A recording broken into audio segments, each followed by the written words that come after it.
Assalamualaikum warahmatullahi wabarakatuh. How's your day today, guys? Yeah, Do you feel I'm having a excited for today? pretty, I have a pretty good day, to be honest. Yeah, so far Oh, so good, I guess. very nice, very Yeah, nice. just How about the others? Maybe Fauzan or Kafka can give their opinion about your day. How's your day, guys? So far so good, like starting Ozan off first. this day by waking up in 5 a.m., doing some prior things, and then cleaning the houses, eating some eggs. Wow, you're an early bird, huh? Waking in the morning, early in the morning. I appreciate your It's effort. about it's Very about good. discipline, brother. Nice spirit. It's about discipline. Yeah. Wow. And what about Kafka here? So far, my day good. Haven't met bad things this day. Hopefully, nothing that happened. All right. So, anyways, today we are gonna bring a discussion topic about the pluralism and multicultural diversity in Indonesia, which being affected in because of the digitalization and also the globalizations in the modern times, especially in the younger generations. So, let me tell you something. We know that Indonesia is one of the most culturally diverse countries in the world, with more than 1,300 ethnic groups, hundreds of local languages, and also multiple officially recognized religion that has been officially recognized by the government.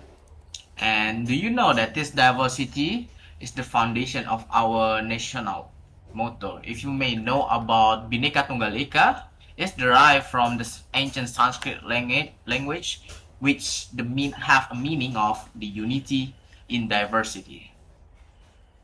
But however, in these modern times, that is characterized by the huge amount of use of social media, globalization, and also the rapid information exchange, you know that we, as a younger generations, or the pluralism itself, face a new challenges, like the spread of hate speech and disinformation in the online platform, identity politics during election, to get most voice out of it from a particular group whatsoever, and cultural homogenization due to global pop culture like westernization, or maybe the effect from K-pop or J-pop. You may already know that.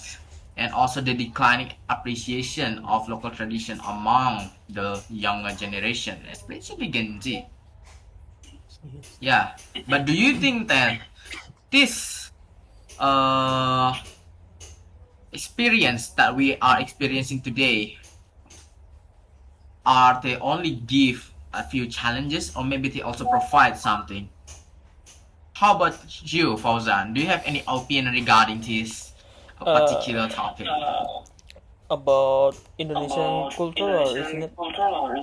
So, for my opinion, as you said, Indonesia is one of the most culturally diverse countries in the world, with more than Yes. 1,000 ethnic groups and hundreds of local language and multiple officially recognized religion, and then many more.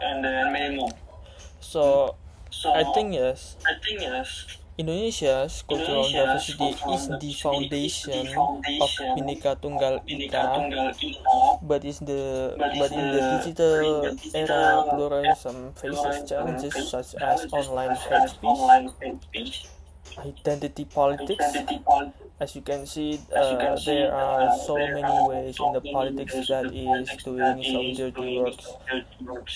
If you know, like serangan fajar is like they give you money to get them a count of the sound of the polling one, and then there are global cultural influences and declining appreciation of local tradition. And at the same time, the digital platforms create opportunities for cultural preservation, cross-cultural collaboration and youth-led movements, making a pluralism living civic issue that requires active participation from today's generation. And for the example, as I said before, there are online hate speech, like that is directly to the ethnic group or religious insult spreading across social media platform. And then identity politics, that is a political campaigns using a religious or ethnic identity to influence voters and divide the society. And then the third one, they are global cultural influences, that is a youth preferring foreign pop culture, if you know, like K-pop or Western trends, while local arts such as traditional dances or regional languages are neglected. And then the last one is a declining local tradition. It's like a fewer young people participating in the traditional ceremonies of learning local language. And then for the opportunities, I think is there are cultural preservation. It's like a traditional music and dances and local history shared to YouTube, Instagram, or digital archive. If you see on your FYP, there are some people that explaining about history, especially when you learn about G30 SPKI, that is a some tragedy that is happened in the past. And then there are cross-cultural collaboration, that is a youth from different regions working together in a online communities, startups, and social project. And then there are also youth-led movements, that is like a social media campaigns by promoting some tolerance, interfaith a dialogue, and anti-hate speech messages. And the last one is a digital education, that is a online content and webinars teaching pluralism, Pancasila values, and civic responsibilities. It's quite an insightful of you, Fauzan. Thank you. Yeah. You say that in the same time, when this globalization and also digitalization of the people and the society throughout the world brings many challenges, you show that there are also many opportunities for us to expand and appreciate more of our culture by promoting through social media and preserve it. This as a step of trying to preserve our culture, our tradition, and also promotes our value throughout the world by introducing it through social media. It's very good actually. If you think that, but do you think our society today, our people today, are able to harvest the power of social media for the good purpose instead of making it to backfire, to create fragmentation within its people? Do you think it's possible for us to have the capability? Because you see, in social media, there's still a frequent amount of posts that if you click on the comments, the people in the comment itself likes to put in some rage-based comment that can cause dissent among the people. What's your opinion about that? I think it's like Do you think our people are ready or not? for ready or not, I think it's back to the development. And then I know it's not a instant way, but we must trust the process. Like we must teach the humanity to understand what is good to be a civilian or be a bad civilian. Like put some education on it, and then teach about not doing it anti-hate speech, something like that. Okay, I see. So you're pointing out to our education sector, yeah, in our education field on how to behave. Maybe try to Exactly. introduce some kind of curriculum or maybe material in order to behave That is why like how to our behave in social government media, make how some program like to MBK tolerate somebody in program. social media. When you search in social media, I mean, like people really have a different kind of personality when they delve into the social media platform. All right, thank you so much for your opinion. Now, I'm gonna go through for our next topic. You already know that from Fauzan itself, pluralism comes with a few challenges and but also bring few opportunities to our people if we want to promote our value and our tradition to the global audience. And we already know that we are a multicultural country.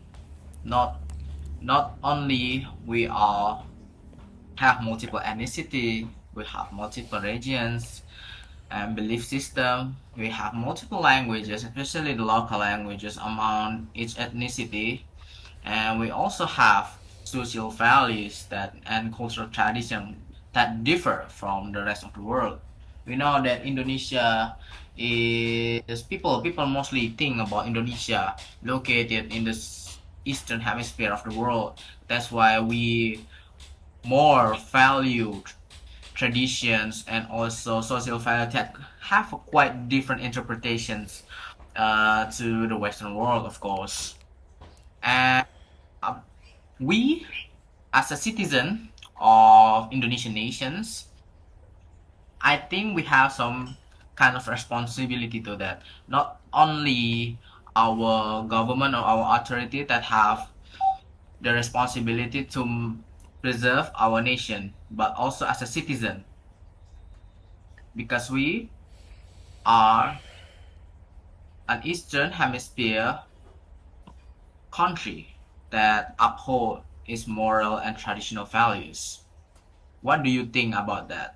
Actively recognizing, respecting, and cooperating across differences. And then, while multicultural diversity refers to variation in ethnicity, religion, language, culture, and social values, from a civic responsibility that is come from perspective, citizens, especially youth generation, must promote tolerance, protect minority rights, especially a Chinese people, or that is not a for majority people, that is going to be engaged in democratic processes and help prevent social division in a pluralistic society. For the example of the pluralism is a student from a different religion working together on school or community projects, and then interfaith dialogues or joint celebration of national holidays, as we can had before, like we have some Christmas day, that is we have also a holiday.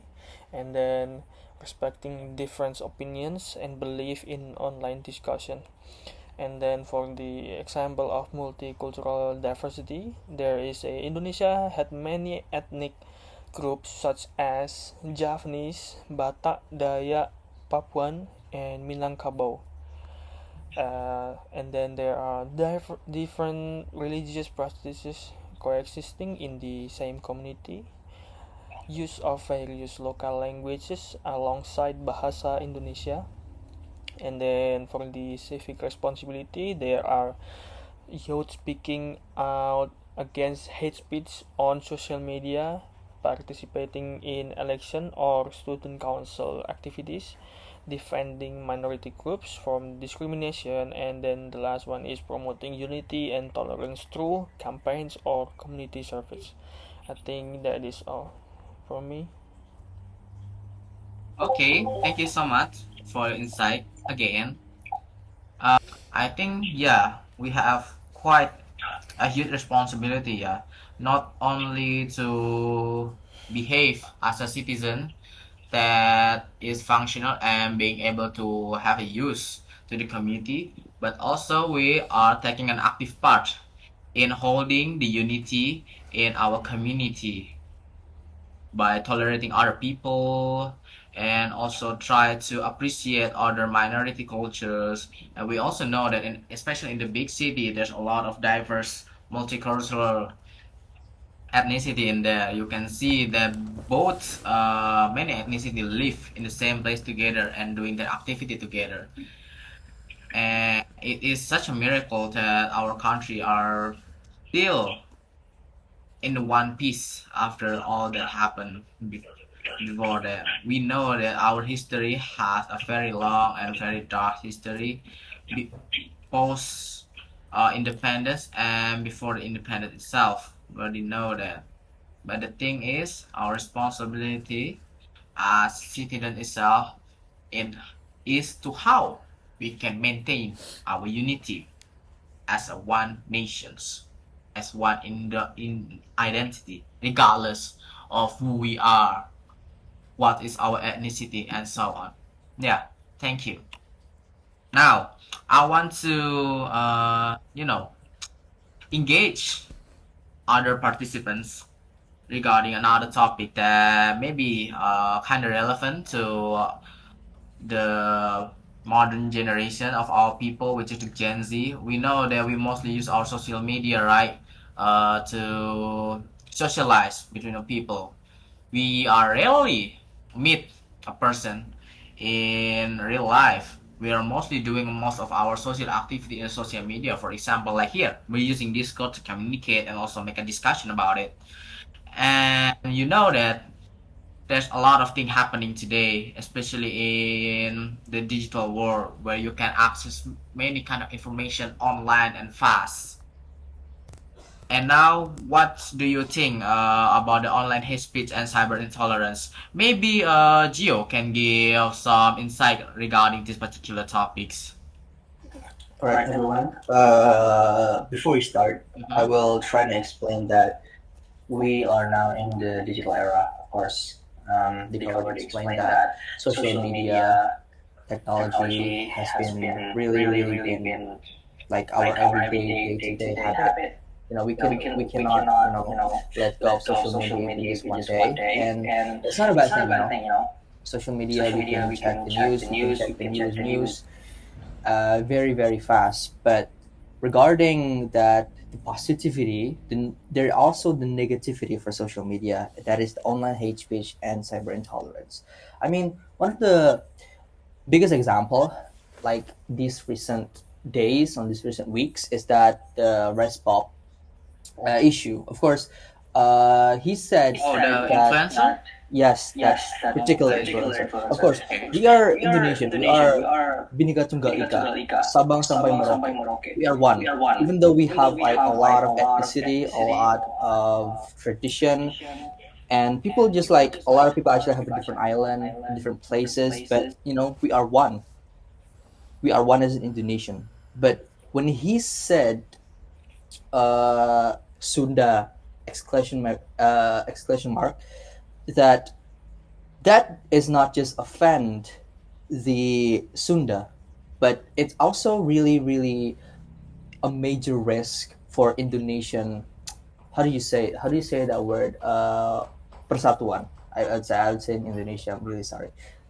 And because although like he was drunk, but when he said that, it's really dangerous. Because it's not just offend the Sunda.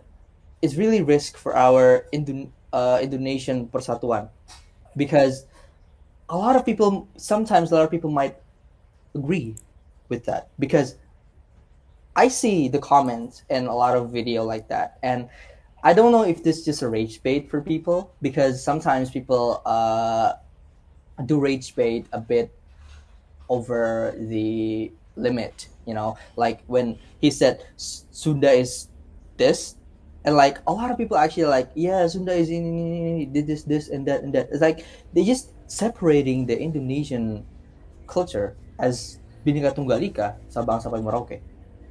And there is also a lot of online hate speech for the religion, for the ethnicity. I mean, like an example, like the recent demo.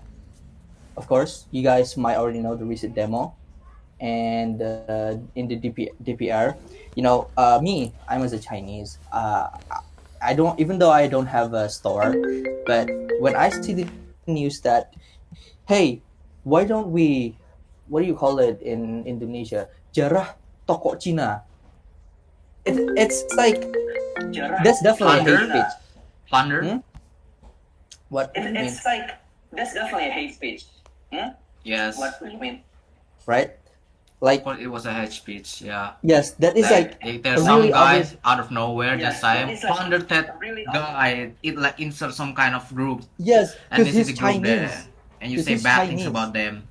Yes, You're already clarifying. Because he's Chinese. because like 'Cause his he's Chinese. ethnicity, Yes. and I'm as a Chinese, I'm kind of offended because like, what did I do wrong?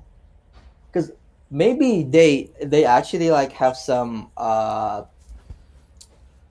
dendam for Chinese maybe, but not all Chinese are like that, right?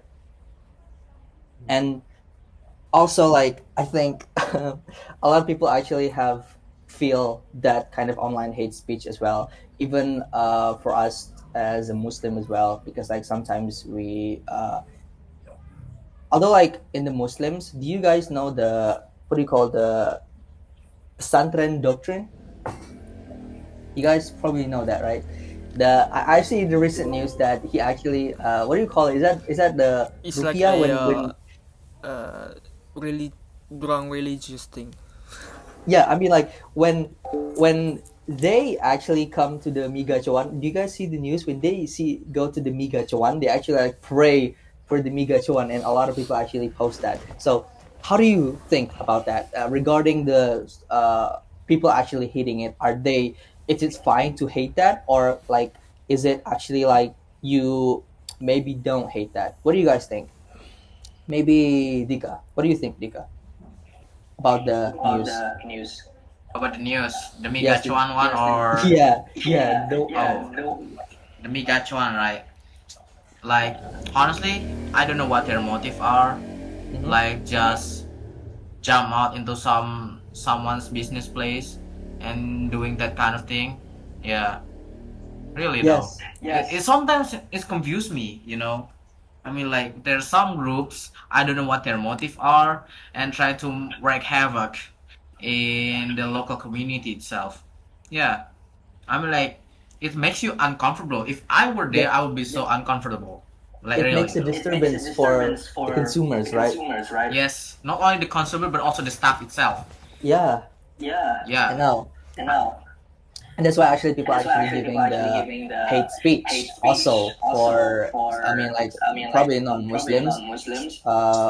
Some of them actually Some of give them a hate actually speech give a hate for speech Muslims. for Like Muslims. Like I mean like we are the ones who are not doing it, not doing it, but we still but we actually still actually get the impact of it. impact of it. yes, Right. we aren't denying the fact that. Yep. But mostly, all of that hate speech happens because they refer to a long historical record Mhm. of our people and our ethnicity. Mhm. Yeah, we already have you know that the Chinese people come to Indonesia from a long time ago, right?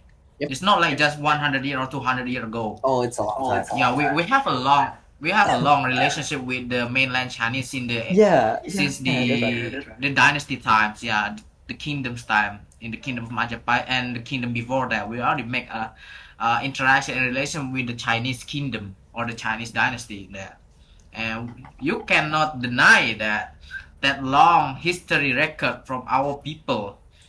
Honestly, I don't know like the details of our history or our relationship between the Indonesian or maybe the locals and the Chinese itself, but most of the people still correlates the past events or incidents. Yeah, Mhm. and it makes them like having a burden, like some kind of feeling in them. Yeah, I mean, like in the end, it's upon us on how we're Yeah. gonna react to it. Yeah, but you know That's that right. you know that there's a kind of stereotypical images on each of the ethnicity, right? You Mhm. cannot deny that. Actually, you cannot deny that. If you look at some kind of group or ethnicity across the Indonesia, they have at least one similar features or maybe similar how do you say characteristic, you may call it characteristic on the people itself. You maybe know the Japanese people are very polite.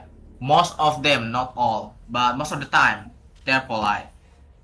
Or maybe the Chinese, they are very smart when managing the business.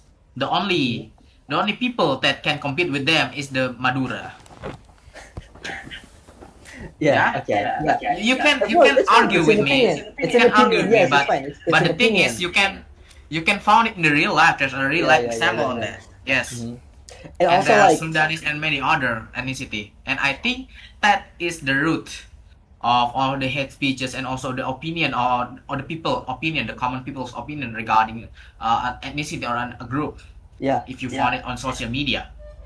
Yeah, also like when you said it was the road, I also remember that when the Migachuan issue, it's not just like our religion as a Muslim is actually affected, but also the senior people, because like I see the comments in the TikTok and it said pasti Madura gitu.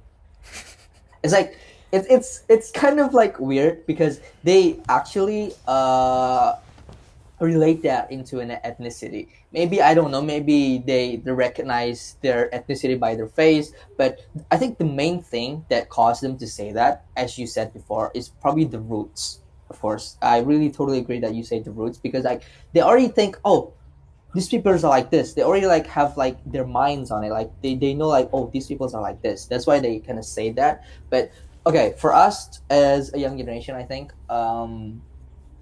of course we use social media a lot. That's why we really need to be careful to consume information. If you guys seen information, if you really wanted to actually care about the information, I want you to guys to search it carefully.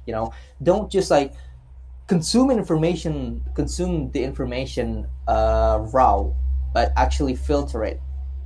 Check that if the information is true, because sometimes people actually think like that because of the misinformation, the hoax information. Like, the news nowadays, they a lot of news actually spreading hoax, right? They just don't care about the true information. They just care about whether they famous or whether they get the money, right? A lot of like clippers, a lot of like news media, they just care about their success, and sometimes we can only rely on like really big media, like the verified one, the ones that we know that's going to be true. And all right, so the next thing is I want to explain is that the cyber intolerance, or I already said that I already said something related to religion, and I want to actually explain this part a little bit as well. Cyber intolerance is one of the most famous one as well. I think we of course we see in the cyber intolerance every single day. I think I've seen it in every single day. If I see like in social media, and even though like I have also like a few friends that actually has still have the intolerance on them, and the social media, it's really often I see things like kafir, I see things like Kristen, I seen things like Tuhan kok dipaku and all kind of that. Although like sometimes I kind of do that, but as a joke, as a person who actually like think, uh, okay, if I say this, he's not offended. I say just as a joke. I know maybe it's wrong, maybe it's not. It depends on the person as well. But I think like it's just like something that I do with my friend. But when I see in a TikTok video, I see like maybe this is kind of a bit too far as a joke because you don't know this person. You never met him, and you said like his God is blah blah blah. This is like probably most maybe Okay. some Muslims hate other religion. Maybe they already like doctrine. Do you agree? Indoctrinated. Yes, doctrine. Although the teaching of Quran itself really teach them Intolerance, right? to spread love and tolerance among the others, regardless of their identity and religions. That's why like something is like messing like to their mind. Like people actually plant that into their mind. Like like the Migashuan thing, right? Yes, you're right.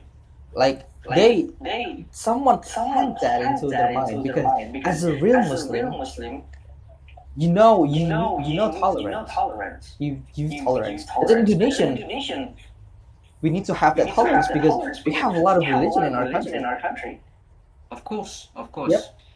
The thing And is, like, Gio, you say that Muslim people,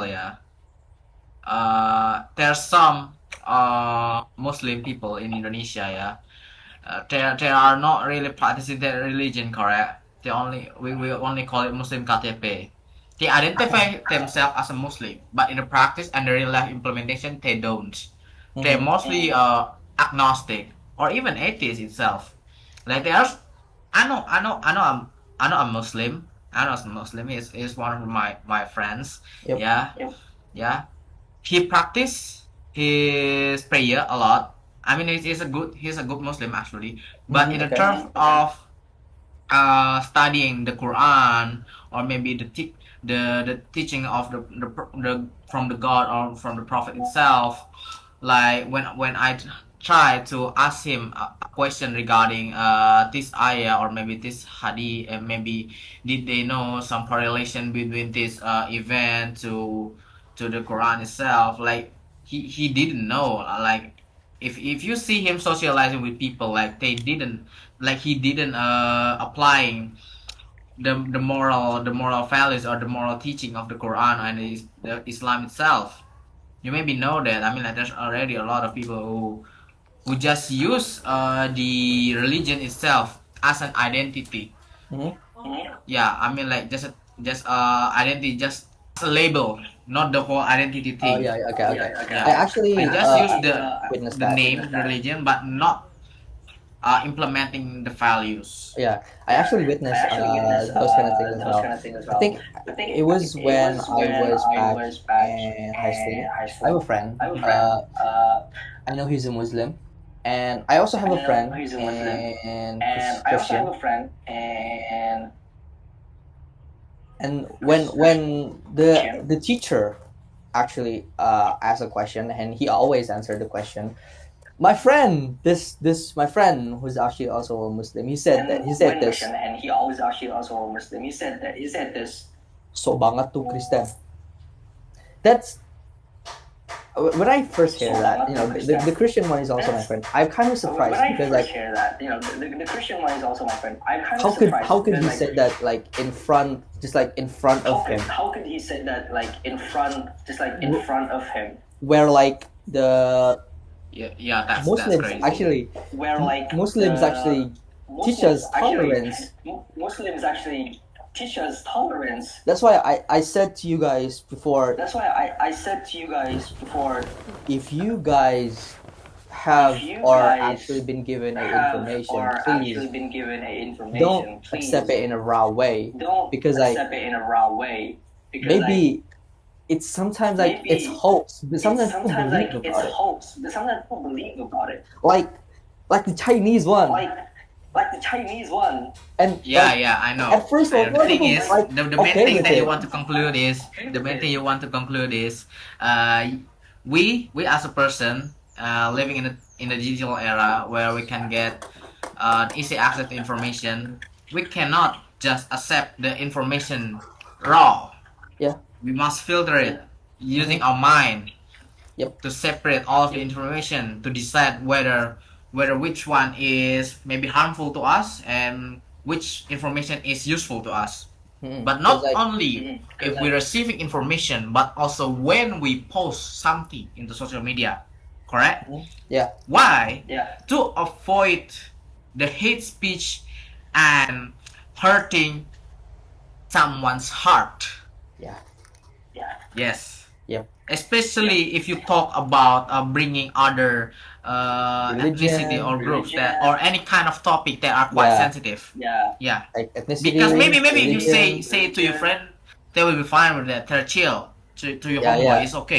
They're gonna be chill. They're fine with it But because they're friends, When you talk to a stranger, they be offended. They may be offended and they may be gonna punch you in the face. Thank goodness you post it on social media and not say it in person. Okay, Dika, maybe this is my hypothesis. Maybe they break because it's social media as well, right? Yeah. Yeah, I know. And also, like, I found a friend which he is not a Muslim, but he's not also a Christian. He's a Buddhist, and he go into the Christian. It's not a Christian though. Our religion actually in that school, but the teacher wants him to attend to change the religion, and the teacher asked him a lot of times like, why don't you go join us, like, and why don't you go? I also witnessed that as well. Because like I'm in my room, right? I'm just chilling, and someone just knocked my door, and I was like, "Who is this?" And he's actually, I think what she actually grabbed is a Bible and Bible kind of thing, maybe like some Christian thing, and he was like, "We have time to how what did you say to hear about blah blah blah." I don't want to spell out because maybe that's dangerous. But she knocked my door, and she wants me to maybe join her, like, kind of like community, Christian community. Wow, that's quite a wild story to hear. Yeah, thank you for sharing those kind of story to us. Yeah, Very interesting, actually. Yeah. If you guys actually witness that as well, that's why we really need to protect ourselves and have our mind control. Just think the way, if you think it's true, follow that way. Yes, I'm agree with you. Yeah. As long as you have a clear grasp and a clear foundation of what you're gonna learn and what you're gonna choose. I mean, like in the end, the decision is up to ourselves to choose. We have the right to choose what we want to be. Yes, as long as it follow the true moral compass and also the social value of humanity is okay. Now, we're gonna move on to the next topic. Yeah, Gio. I mean, like thank you so much for giving your opinion regarding this particular topic, especially the social media usage. Yeah, among of our young generation. I know there's a lot of challenge and also evaluation that we need to make. Yes. Yeah, and Thanks for also having you may know the religion itself, right? You already know that there are some kind of political figure and also an influencer that use some certain groups or maybe certain religion groups in order to push their image further. Now I want to ask about your opinion, Kafka, regarding of this topic. What do you think about using some kind of group's identity or maybe some kind of religious groups in order to push someone's image much further for their own benefits? Actually, because you know that the majority of people is and automatically people are more biased with what they are in.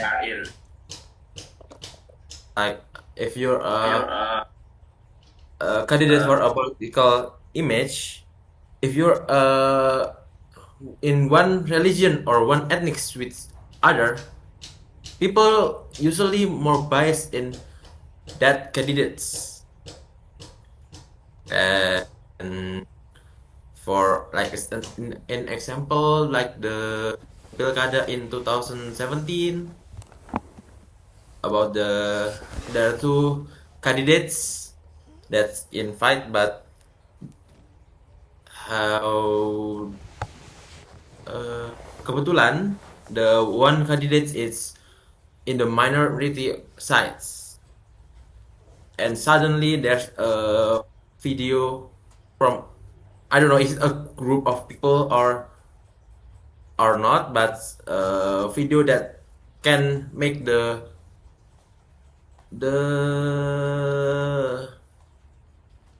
what's it can make the name of that person go down. Oh, okay. Which Pilkada is it?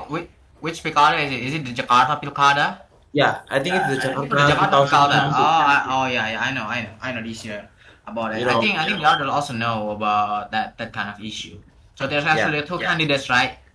yeah, That and the one, one, right? Oh, okay. the one candidate is in the minority sides, like, and also like I also remember that when the candidates of the majority ethnics, when he got elected, he said that finally Jakarta back to pribumi.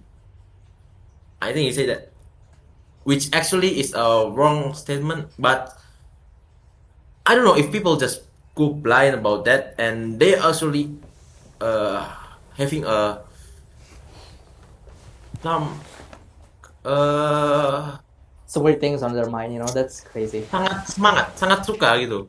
in Karena statement Indonesia Jakarta balik ke pribumi itu. in To gather and manipulate the public's opinion. Yeah, the public votes. I mean, like if you got most of the majority of the group's voice or maybe support, you already win. That's basically how elections work.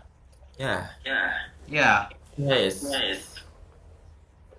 And the thing is about Indonesian people, yeah, they still judge people based on how they perform in social media. I mean, like the thing is, you only see the people doing things from your laptop, from your televisions. I mean, like the amount of space that political figure can use to make some kind of image for himself or maybe for himself. Yeah, actually, for my opinion, Indonesian people like to hear what they only want to hear. So even if like this politician have a bad background in the social media, but they just turn a blind side on the bad and focus on the good side. Like they just forgot about the bad, cause that person is like their idol. Idolizing is one of Indonesian problem, actually. Okay, idolizing a figure. Yeah, So can you give a example about that? Can you give an example, a real life example about that? The idolifications of one of the Indonesian figures, political figures, maybe. Because what you say is quite how do you say it? Quite controversy. Because in one side, there's a group of people who idolize something and like they forgetting the bad side on it and also promoting the good side of that people. But at one times, there also a group of people that only seek the bad side of a political figure, yeah, regardless of how good their backgrounds are, how good of their work are when they are still upholding position in the government. yeah, I mean, like, it's kind of irony, right? It's the kind of irony. yeah. Like if there's a candidate of current president, people see one and oh, I like this. He will like I will only see his good sides and I see the bad sides of the other candidates. Cause that's what I think people do. Okay, so basically, most of our people's mentality is, you can sum it up to, I only look by its cover. If the cover's Yeah. already good, I don't care what's inside of it. Is that correct? They just look on from the surface of a political figure itself. They only look at what they do, what they think is good for him. Maybe if there's someone giving an aid or maybe giving a money to him, they will just turn a blind eye to the others, regardless of their status or maybe their work. Yeah, that sadly happens, yeah, in real life. Maybe every 4 or 5 years. Yeah. Yeah. I think it will happen again, yeah, in 2030, yeah, if I'm not mistaken, yeah, or maybe 2029. Am I correct? That's where I see. And anyway, did you guys accept that kind of activities? You know, that gift. Of course, How about no. you guys? Maybe how about you, Gio? Do you get something? Nah, even though I would not accept that because I'm just afraid, to be honest. Oh, okay. So you still accept the money, but didn't give No, your voice. no, I wouldn't accept. Oh, you Actually, won't accept the money. I never got it myself, but actually my family got a lot of Oh those yeah, money, yeah. but they Gift. never accepted. Yeah, Ah, I see, but I see. I And see I see a how friend. about you, Kafka? How about you, Can I Kafka? continue? I see a friend Uh-huh. that this is what he says to me. He said he accept the money, but he still vote for the ones that he wanted to vote. So like, Oh, yeah, yeah, yeah. yeah, yeah, Ah, yeah. I see, I see. I think I also know your friend, yeah. I also know your friend, I think. Yeah, yeah. I mean, like that's quite clever, actually. That's quite clever, actually. In the end, that the person who he give the money just waste his money for an useless voice that didn't go in for himself. Yeah. Yeah. Oh. I mean, like, that's quite clever. That's quite clever, actually. Very good. Yeah. Yeah. You guys are mostly also receive any kind of gift before the election time. Do you guys have the same kind of experience before the election time begins or the election session begins? When there's somebody or maybe a stranger come to your front door and give a little gift, giving a gift. For me, not in my experience. And they expect you to choose a candidate during the election. Oh, so your person-in-law not giving, no, not given by somebody. Oh, I see. And what about you, Gautama? Do you have any some kind of experience? Yeah, I once received a small gift from a campaign team, like sembako. Ah, sambako. So it's like a supply or maybe some kind of grocery instead of money. No, sembako. Sembako. Yeah, yeah, like rice, oil. Yeah, rice, oil, Oh, tea, I and see. noodles. Oh, It's and noodles. like Ah. daily needs. Yeah. Yeah, daily needs. Oh, okay, okay, the daily needs. Okay, and what about you, Nadif? I never experienced it. Oh, but what about your parents? No. Oh no. Oh, that's good of you. Well, very good then. I mean, like, at least there still are people that are honest to himself. Yeah, are honest during the election. I hope that in the future we can uphold it more and more. Because in the end itself, I think it's up to us, the younger generations, if we want to change the image of this country, if we want to change the characteristics of our people. Because Indonesia is notoriously known for the people who are easy to manipulate and who are easy to drive their opinion if you have the power of money. Yeah, I think you guys can agree about that. Yeah, I can see by your expressions. Yeah, it's quite wild though. It's quite wild though, and the fact that it's happening today is crazy. Yeah. So we already talked about how political figures are trying to get as much of the voice as possible by using some certain ethnic groups or maybe certain groups, regarding if it's an ethnic group or maybe it's a religious group. And then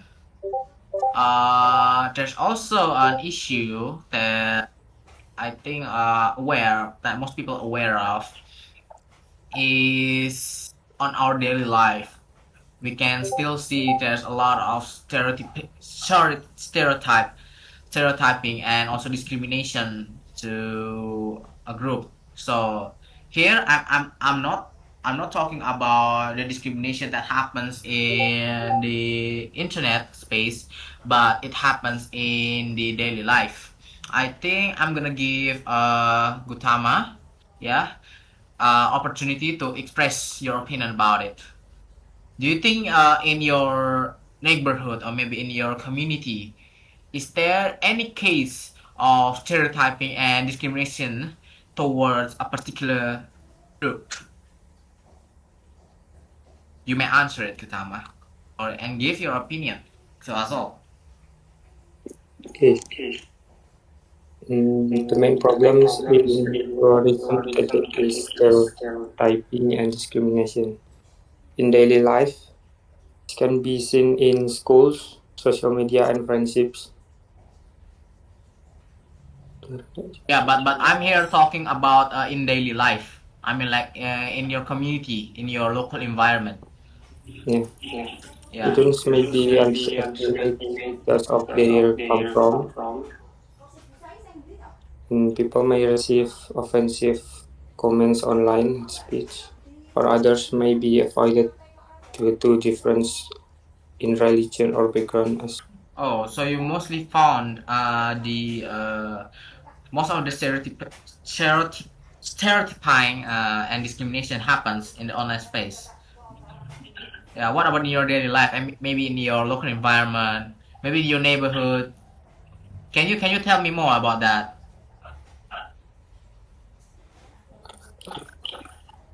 Can you tell me more about that? Or you just find most of the discrimination happen in online, and you stated that your neighborhood is a very tolerant neighborhood. Like, is there any case of intolerance in your community? Yeah? Yes or no? Yeah. Oh, can you tell me more about that?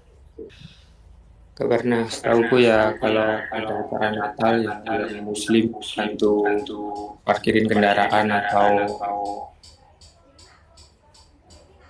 seberangin orang di jalan yang mau ke gereja. Aku belum pernah ada diskriminasi di sekitar daerahku. Berarti itu cukup itu ya, toleran ya orang-orang di sana ya. Kalau boleh Ya. tahu ada kaum apa aja di sana selain Islam sama Kristen? Buddha ada, Hindu ada. Dan mereka juga memiliki tempat ibadah yang resmi gitu sama pemerintah gitu. Ada. Vihara sama pura ya? Ya. Buddha itu kelenteng atau vihara? Vihara ya? Vihara. I see. Berarti kalau menurut kamu itu kira-kira gimana? Kan kamu udah kasih tahu kalau misalnya orang-orang di Karanganyar itu ternyata toleransinya sangat tinggi ya, terutama antar umat beragama. Nah, kira-kira menurutmu kalau misalnya di Indonesia ini sendiri ya, mungkin di daerah-daerah lain gitu, kira-kira kan masih ada banyak tuh kasus-kasus stereotyping ya kan, sama diskriminasi antara etnis itu di Indonesia. Kira-kira itu menurutmu, pendapatmu itu gimana? Kalau untuk di daerah lain, itu kan terkadang masih terjadi ya. Itu kayak mungkin langkah preventifnya itu kayak gimana, atau mungkin pendapatmu itu kayak gimana terkait itu? Karena menurutku ini ya, ini kan masalah stereotip sama diskriminasi kan itu ya. Biasanya orang kayak udah punya gambaran jelek gitu kepada suatu grup lah. Gitu, misalnya yang ini begini, oh yang itu suka malingin itu, yang ini tuh sukanya ini, padahal itu cuma oknum-oknum doang gitu, maksudnya nggak mewakili seluruh kelompoknya gitu, karena pada dasarnya itu banyak kok orang-orang baik itu, banyak kok, tergantung sukunya mau kayak gimana pun banyak kok yang baik kok, tapi tetap karena Indonesia itu orangnya banyak ya kan, orang yang nggak benernya juga pasti juga banyak. Kira-kira kamu setuju nggak kayak gitu? Yes. Nah, itulah masalah masyarakat kita saat ini. Masyarakat kita itu kebanyakan selalu mencari kesalahan orang lain, sehingga melupakan 500 kebaikan yang telah ia buat. Sekalipun kamu membuat 1000 kebaikan, tapi satu aja kesalahan tuh, yang diingat pasti kesalahannya. Udah, itu aja. Karena ini nggak cuma terjadi di antara masyarakat. Wong teman aja juga kayak ngono ya. Ish. Enggak, canda guys, canda guys. Kita best friend guys. Okay, next. Anyways, thank you ya, Lord Gutama, for giving your opinion ya about the discrimination and stereotyping in your daily life. And also, I really appreciate that the people of Karanganyar is really tolerant among its community, regardless of their religion and also their groups. You know that the government itself also supported the its people by building him a proper religious building such as vihara for the Buddhists and also the cathedrals for the Christians. And you know the people in there are really like to help each other, which we can support it. It's really wow. It's really a top-notch society. I hope that all of Indonesia can be like that, helping each other regardless of their identity. We're helping each other because we are humans. Very good, very nice. Yeah. And also the next topic that also relevant, yeah, in our society today is the weak implementation of pluralism values in education, because it's my opinion. Yeah, you can try to argue about that. Yeah, but I think the amount of implementation of social value regarding pluralism and also tolerance in our society, you maybe know that that kind of material are being taught in pendidikan Pancasila dan kewarganegaraan back in our high school, and no, start from the elementary school until high school. Even right now in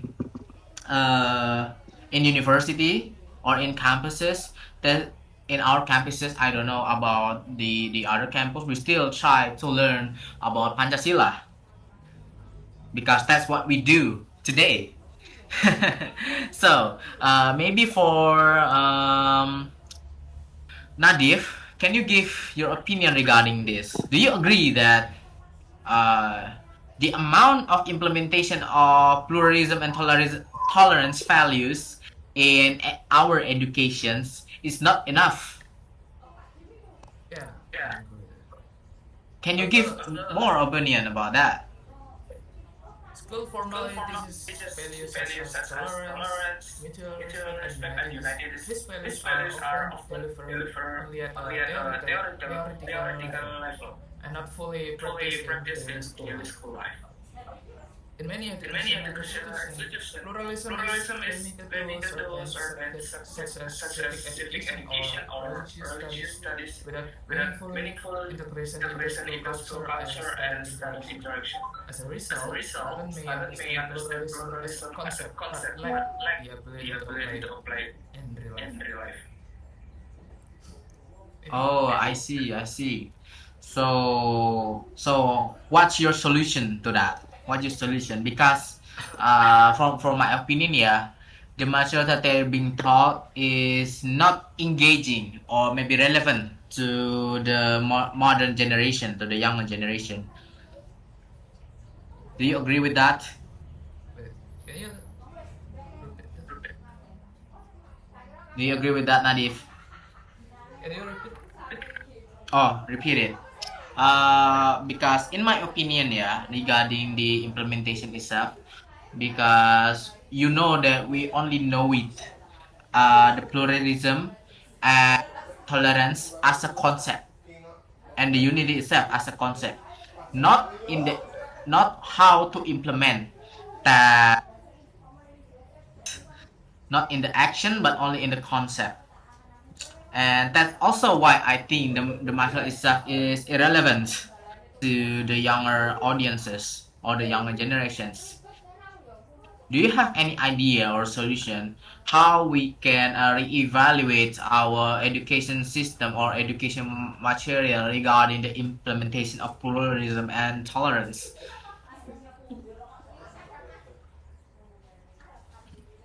So maybe we can do. How to say it? Maybe pluralism values should not be limited to PPKN or religious studies and integrate tolerance, respect, and diversity into all subjects. Can you give an example about it? Like how do we implement all of the values in other material, maybe other subject? Yeah, we can do it in our everyday life, not in just religious studies. Okay, like implementing it in the daily life. That's what you say. So we already been taught the concept itself, but from my opinion, yeah, we are lacking a modern example of it. Because if you see our book, yeah, our study book or our material book from the high school and maybe for the junior high school, even the elementary school, they basically teach us the same thing. I mean, teaches the same thing. They only teach us that Indonesia are assembled by blah blah blah blah. Indonesia is consist of how much ethnicity, blah blah blah, and so on. And that's why we need to preserve our integrity and unity as one nations. That's basically what they taught.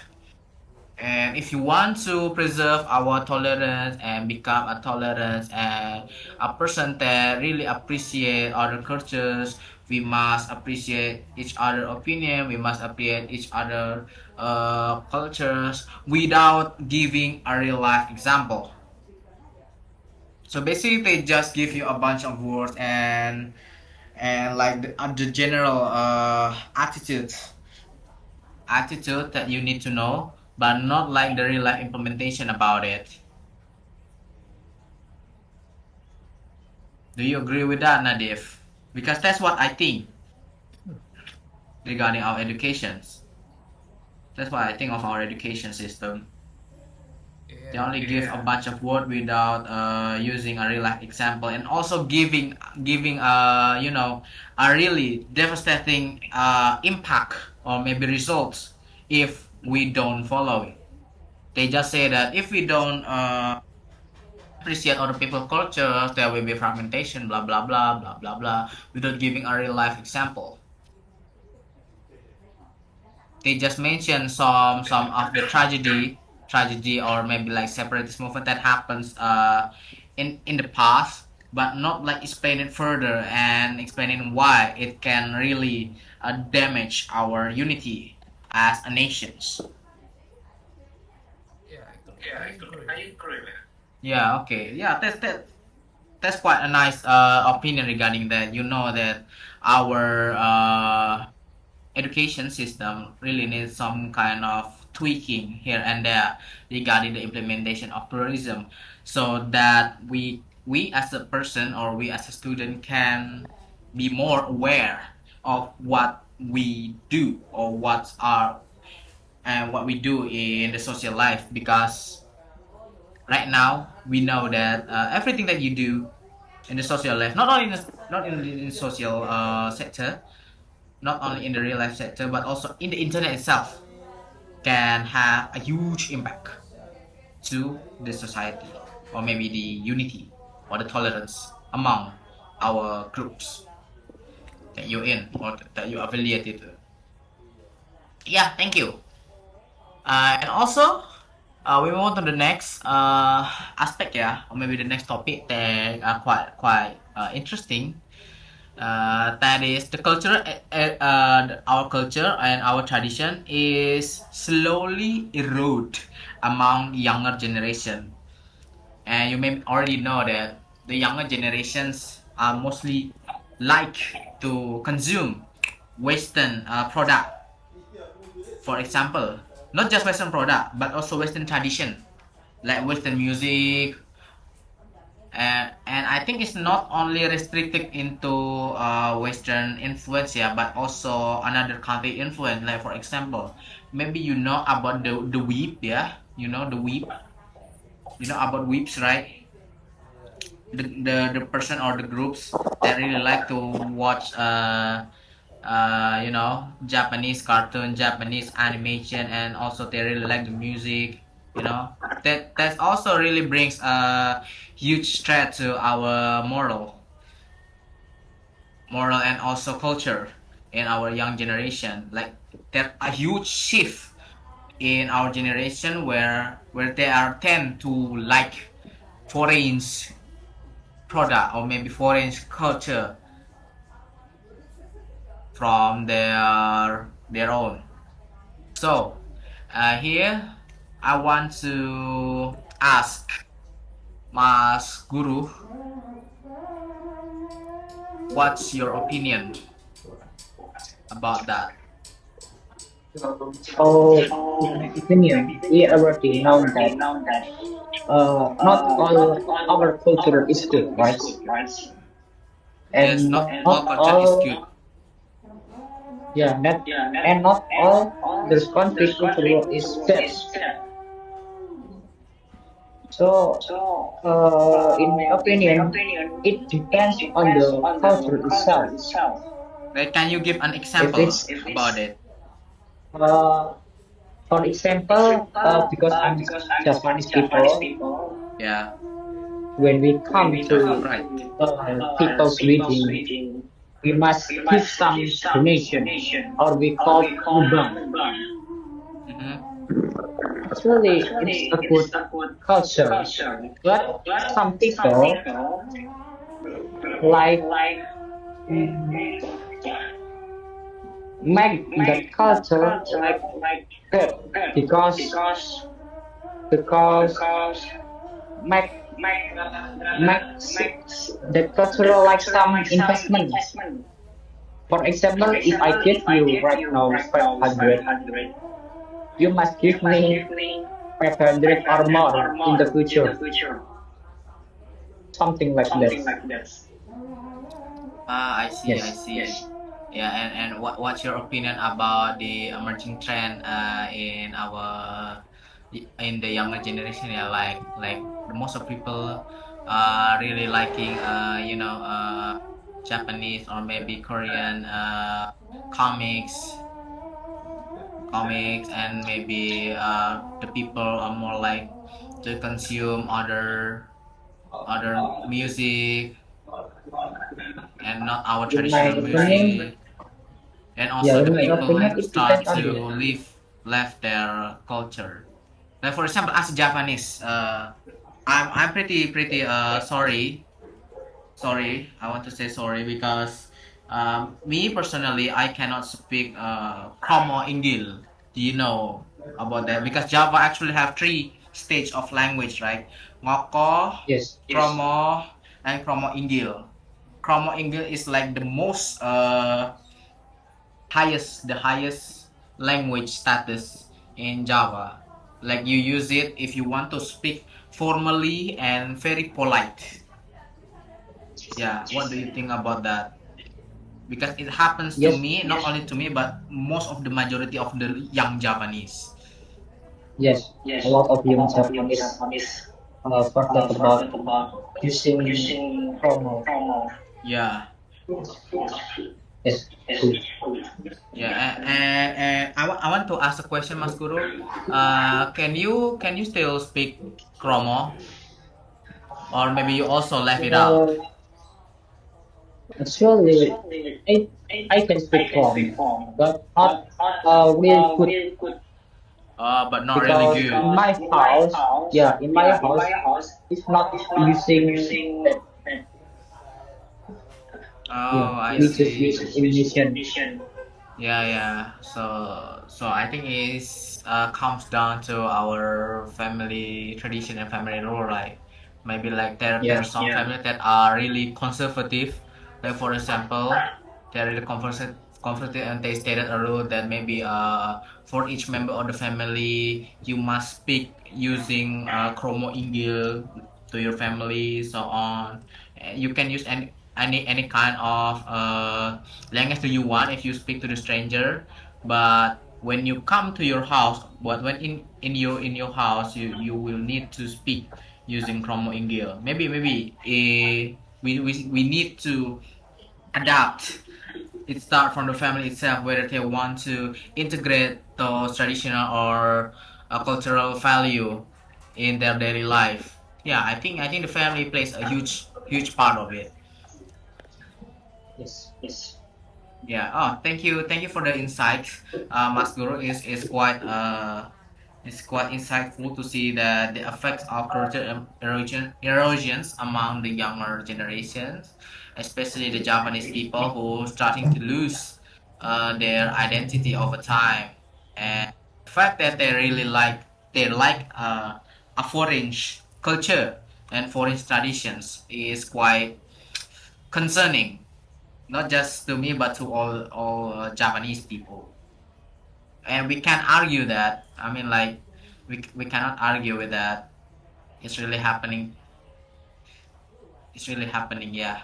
And what about the others? Maybe from Geo, or maybe from Geo. What are your opinion about that?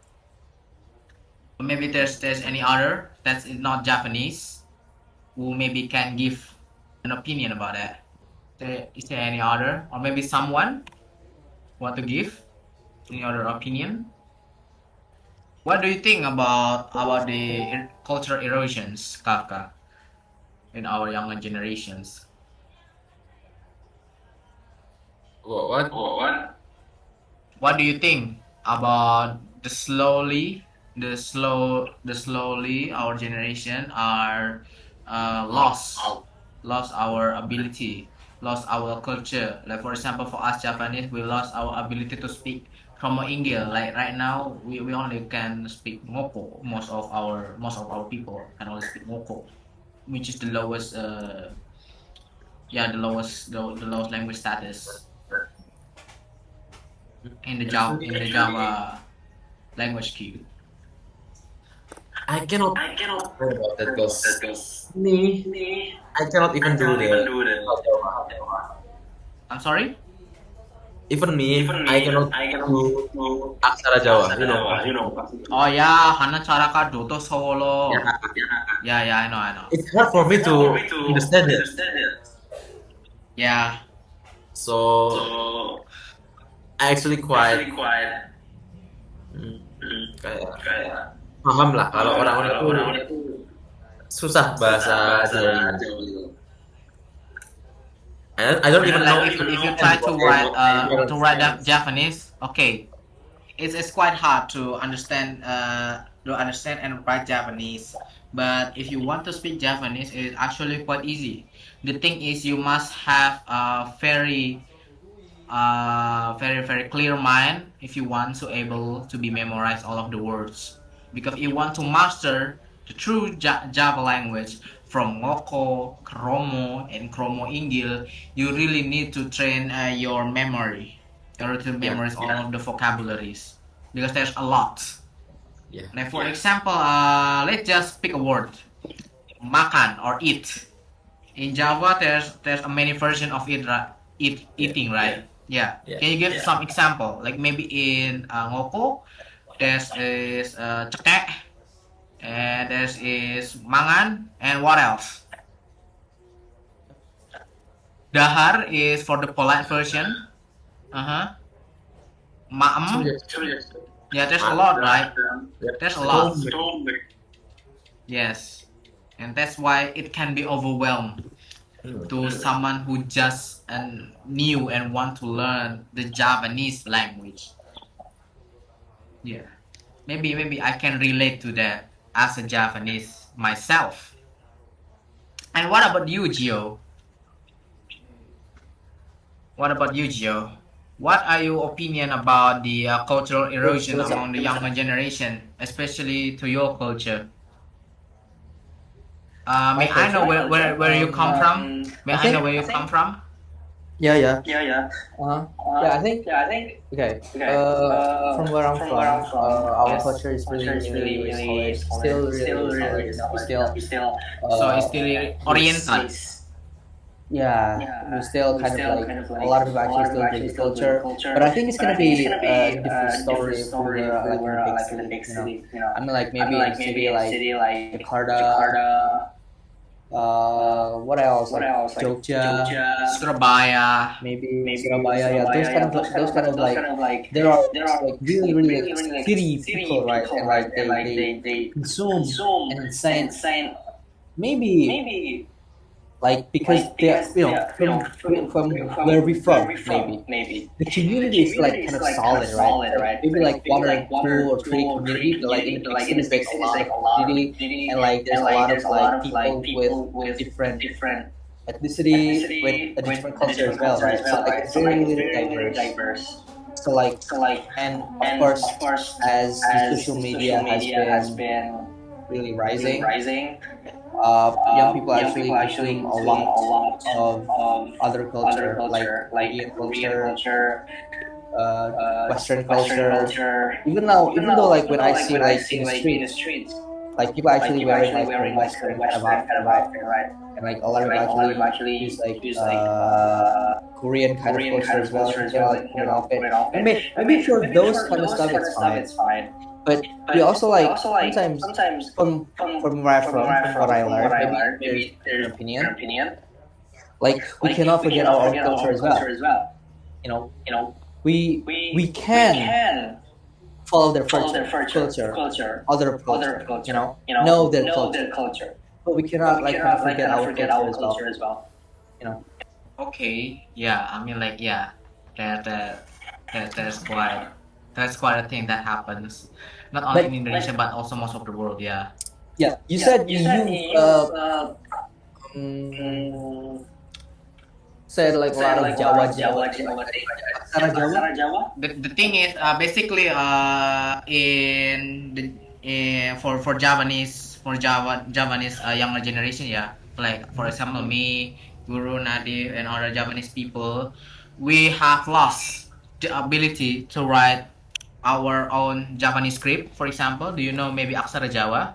Yeah, I know like Yeah, we have lost the ability to speak a higher level of Javanese.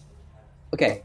So nowadays, do you think that learning that Aksara Jawa, the real Jawa, is obligated for young generation? For preservation, it's not mandatory. Of course, it's not mandatory. Yes, but learning the polite version of Java, I think you still need it. Why? Okay. Because the Japanese language have three kinds of language level. You got the informal one or the harsh one, which is ngopo that mostly many Javanese use today in their daily life. Second is the Inggil version, which a more formal and polite version of the Javanese language, and there is the Kromo Inggil or higher Kromo, which the highest politeness that you can get if you want to speak Java. Okay. Yeah. Can I want to ask you more question? Maybe this is kind of like a question that it just pops into my head, because I see this quite a lot of times. Some people actually, some Indonesian people actually think that Indonesian culture is kind of weird. Like an example, do you know the horek? Correct? Okay, I know. Yeah. People in there said it was a tradition, but people think Indonesian think it's weird. What do you think about that? Tradition. Is that a real Indonesian culture, or did you just make it up? Indonesian culture? You cannot say it's an Indonesian culture, because it's more like an ethnicity culture. Okay, Yeah. yeah. Something like that. For the horek itself, it depends. You can say if one event or one activity is a culture if majority of the people in the regions acknowledge it. Not only the people but also the government. Because we know humans develop civilization, and civilization also developed in a weird way for a long time. And if you see a civilization, then also culture develop in it. You cannot state that a culture is weird from your perspective. Maybe from their perspective, it's like a regular basis for them. It's like it's something common for them. But the thing is, like, why people actually think that they don't agree, it's not like something that you do, because it's actually uh disturbing the environment, like destroying the village buildings, like the houses and anything that blocks the car away. Yeah, I So mean like that's why a lot of people actually disagree about that. Like they think it's weird. That's why people think that. yeah, I mean like for the horror case, yeah, I think that the thing that they must reevaluate is how they gonna execute that kind of events. Because when I see from the social media and the way they do it, yeah, of course it's gonna be somebody uncomfortable with that, disturbing someone's space, and even in someone's personal space with that, like it literally destroying some of the neighborhood. Yeah, I think if the government have a strict regulations, and also there's some kind of awareness by those guys who do horek, maybe it will be more acceptable by the people. Yeah, I mean like as a example, yeah, you cannot do like a real parade every day, or maybe do uh correct every day. I mean like even a seasonal event or maybe seasonal activity. I mean like, people will be okay with that as long as it didn't disturb somebody's personal space. I think it's fine. It's fine. You don't really want to hear a loud music, any kind of loud music when you want to try to sleep. I can agree with that. I can agree. Yeah, I mean, Because we cannot look from one side though. that's why I kind of like, for me, like kind of weird, because how are they? What are they saying is that it's their ethnicity culture. Like, the thing is that everything that they do, the music that they do, is like from other country. You know, like where do you think DJ come from? DJ come from is from another country, but of course, Yes, that's why you know that I think. most of the Indonesia culture actually assimilated from another country. Yeah, because culture itself is also spreading and assimilating. The thing that we think is a threat to our culture is the new culture from the other country is replacing the old one instead of assimilating. Second upgrading, kind of adding to it. Yes, instead of adding or maybe assimilate to our already existed traditions, it shift and replace. It's a different thing. Is it like things like kind of like it follows the kembangan zaman stuff, maybe. Yeah, the age progression, of course, it's follow that. It follow that But that concept. do you think that the new generation actually don't appreciate Indonesian culture as much? They about the appreciation of culture, yeah. Yeah, I mean, like, they just don't care about it. Yeah, they mostly didn't care about it because why? There's not a lot. How do you say it? Yeah, exposed to the Indonesian culture itself. Like example, we got a lot of nice outfit. We got a lot of nice Dress. yeah, dress, and also we got a nice dance. The thing is, and how do we modify it? How do we modify it and assimilate with the modern audience? I mean, like other country can do it, why we cannot? I think also like there's a lot of you regarding dress as well. I think I've seen a lot of traditional dance as well nowadays. I think like in the video how we even though like some there will always be someone there, and I think I think like those who don't care actually it's something that it's not really also but just don't really care about it. But yeah, I think I've seen a seen a lot of different that have been, going around social media. I think Yes. could be more appreciated because Yes.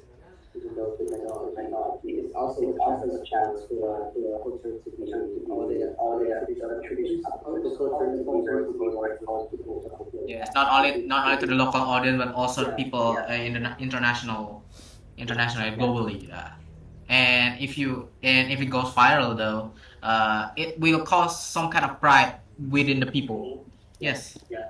Just like the Japanese or the Korean or maybe the Americans do when they see their culture being heard around the world. Yeah. And it also can have some political influence, Yeah. political influence for Indonesia. Yes, it's quite interesting.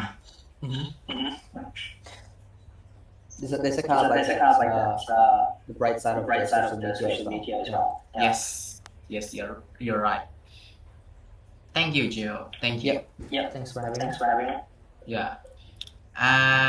Now we move on to the next topic. Yeah, we already know that the cultural erosion that happens among the younger generation, have a significant impact to our people if we don't have any solution to mitigate the problem itself. Because as the age progress, as the civilization progress, the culture itself must progress, or it will be replaced by another culture.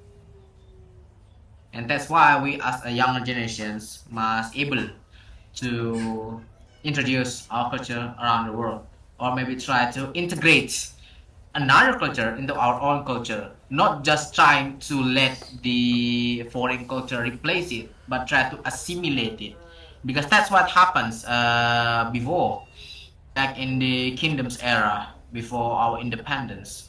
We see a lot of our culture being influenced by another country, even from our food to our dresses and also to our artwork, right? For example, like the puppeteering, the wayang, the dress. It's like it's progressing with the world, with the civilizations. It's really up to us if we to develop it more, to be able to get a view from our younger generations, and also make our people be more care to our culture and traditional values. And now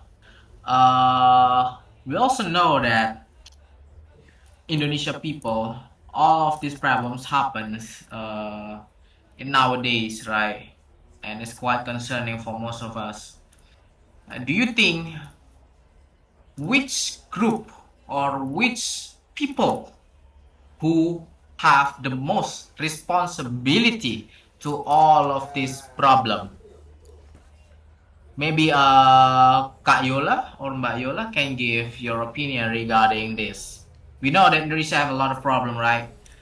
Especially if you want to maintain the integrity and the unity of our nations, which consists of multicultural and multi-religions group and ethnics. Is there any people or maybe any groups that have a huge responsibility that involve in this kind of problem? Or maybe yeah. Okay, in bahasa ya. It's okay. You can use bahasa or English. It's okay. Generasi muda, pemerintah, pendidikan, dan media harus bekerja sama untuk mencegah erupsi budaya. Okay, so it's basically the government itself, yeah. Okay, the government itself, yeah. I mean, like, okay, you said that the government have a huge responsibility regarding this issue that happens in Indonesia. Do you think the people itself also take a part or take an involvement in these issues that happens?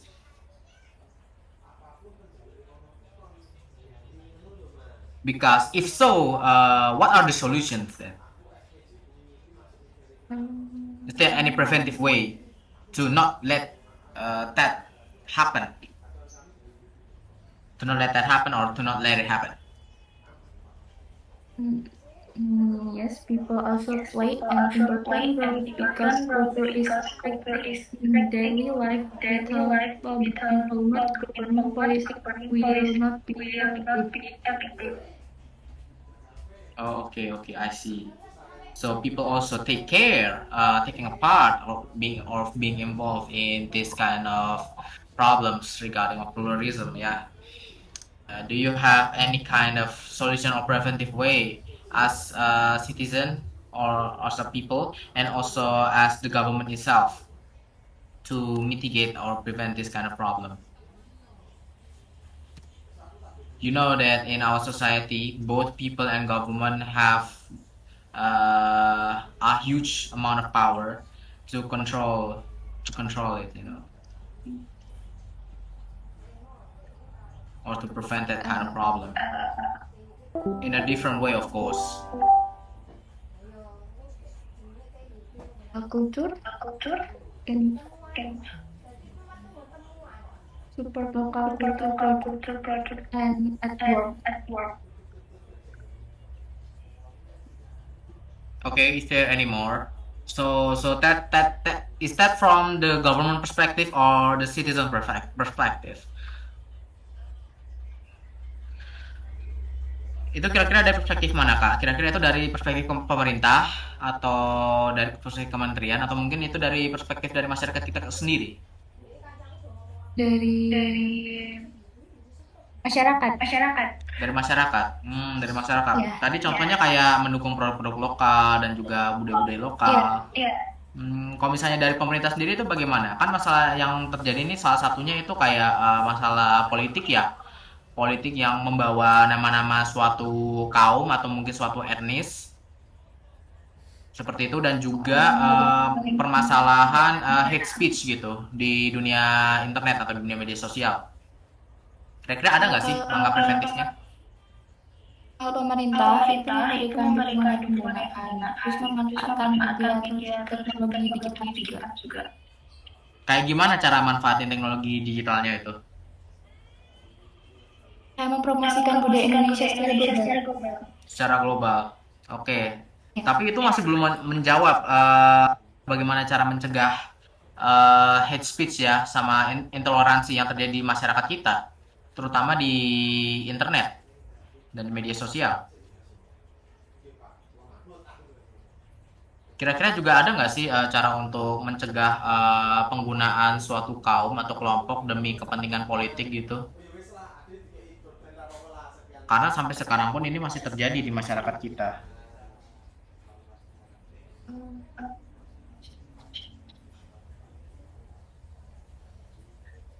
Tidak menyebarkan konten ujaran di media sosial.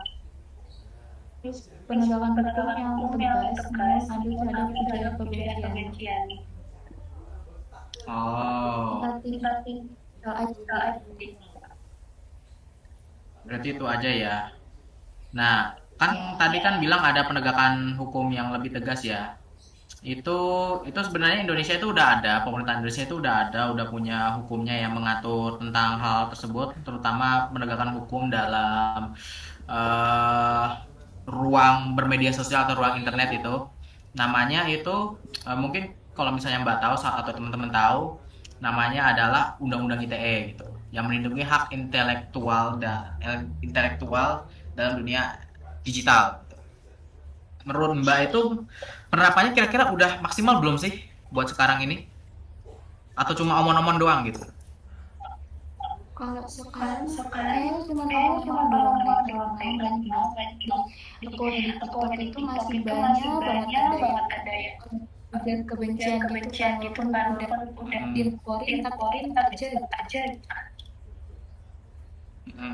Nah, itu kan dari segi pemerintah ya. Kira-kira kalau misalnya dari masyarakat tuh ada nggak sih yang perlu kita perbaiki dari diri sendiri gitu loh? Soalnya kan itu kan pada dasarnya yang ngasih komentar-komentar tersebut, yang mungkin ngirim-ngirim postingan atau ujaran kebencian itu kan dari seseorang ya, seseorang manusia gitu ya kan, seorang rakyat gitu kan. Kira-kira apa sih?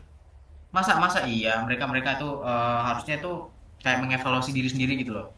Kira-kira apa yang mereka posting ini berdampak buruk, berdampak apa sih, seberapa jauh dampaknya terhadap orang lain gitu.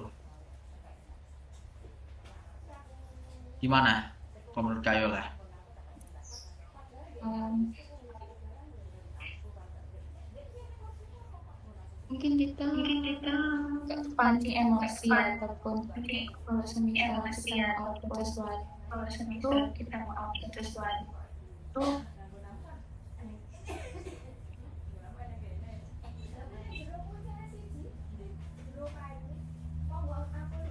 Udah itu aja. Jadi kalau pas kita nge-post sesuatu itu sama kita ngeliat postingan itu kan kadang ada yang suka terpancing emosi kan. Seperti itu kan maksudnya. Nah, kalau misalnya kayak kayak gitu berarti gimana nih kayak langkah-langkah preventifnya itu? Berarti kita harus evaluasi diri sendiri nggak sih kalau kayak gitu? Gimana cara kita Iya. evaluasi diri sendiri? Kita harus tahu nih kalau misalnya yang kita kirim itu cukup memiliki topik-topik yang cukup sensitif. Mungkin kan kita kayak mikirnya kan gini ya. Kebanyakan orang mikir kan gini, ah temanku kalau tak kirim gini nggak apa-apa kok, malah ketawa-ketawa dia. Padahal belum tentu kalau orang lain itu bakal terima. Bener nggak?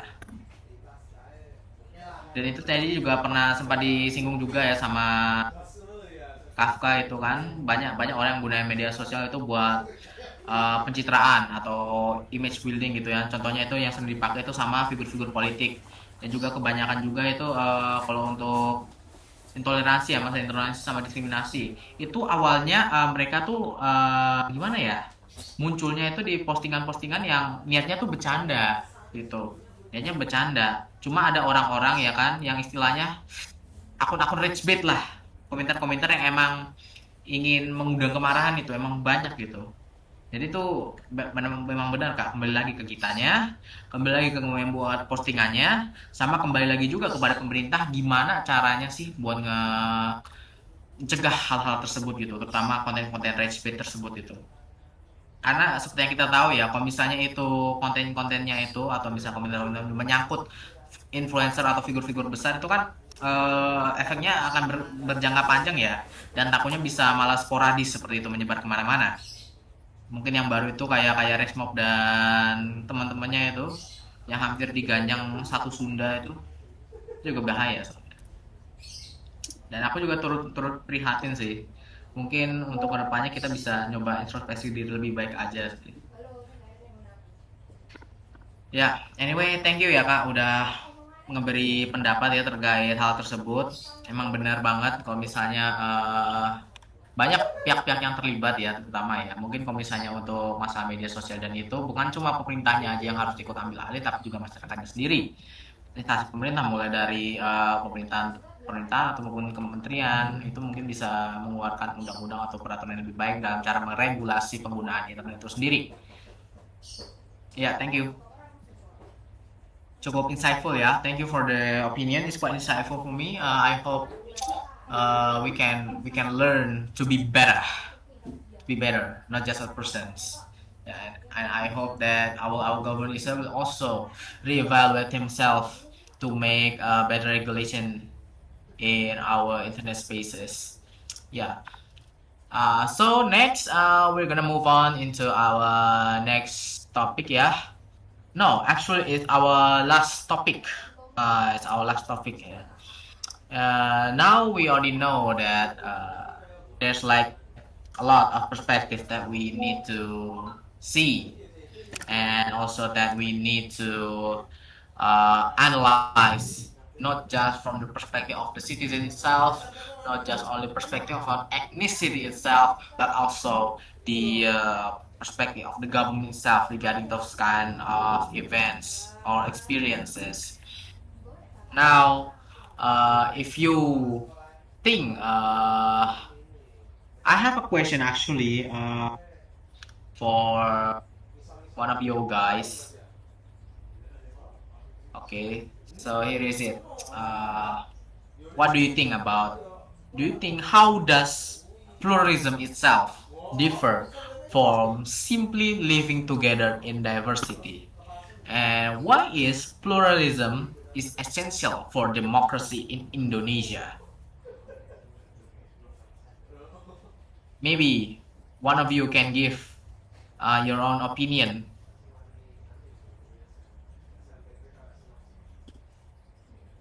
Maybe Gio or maybe Yusran.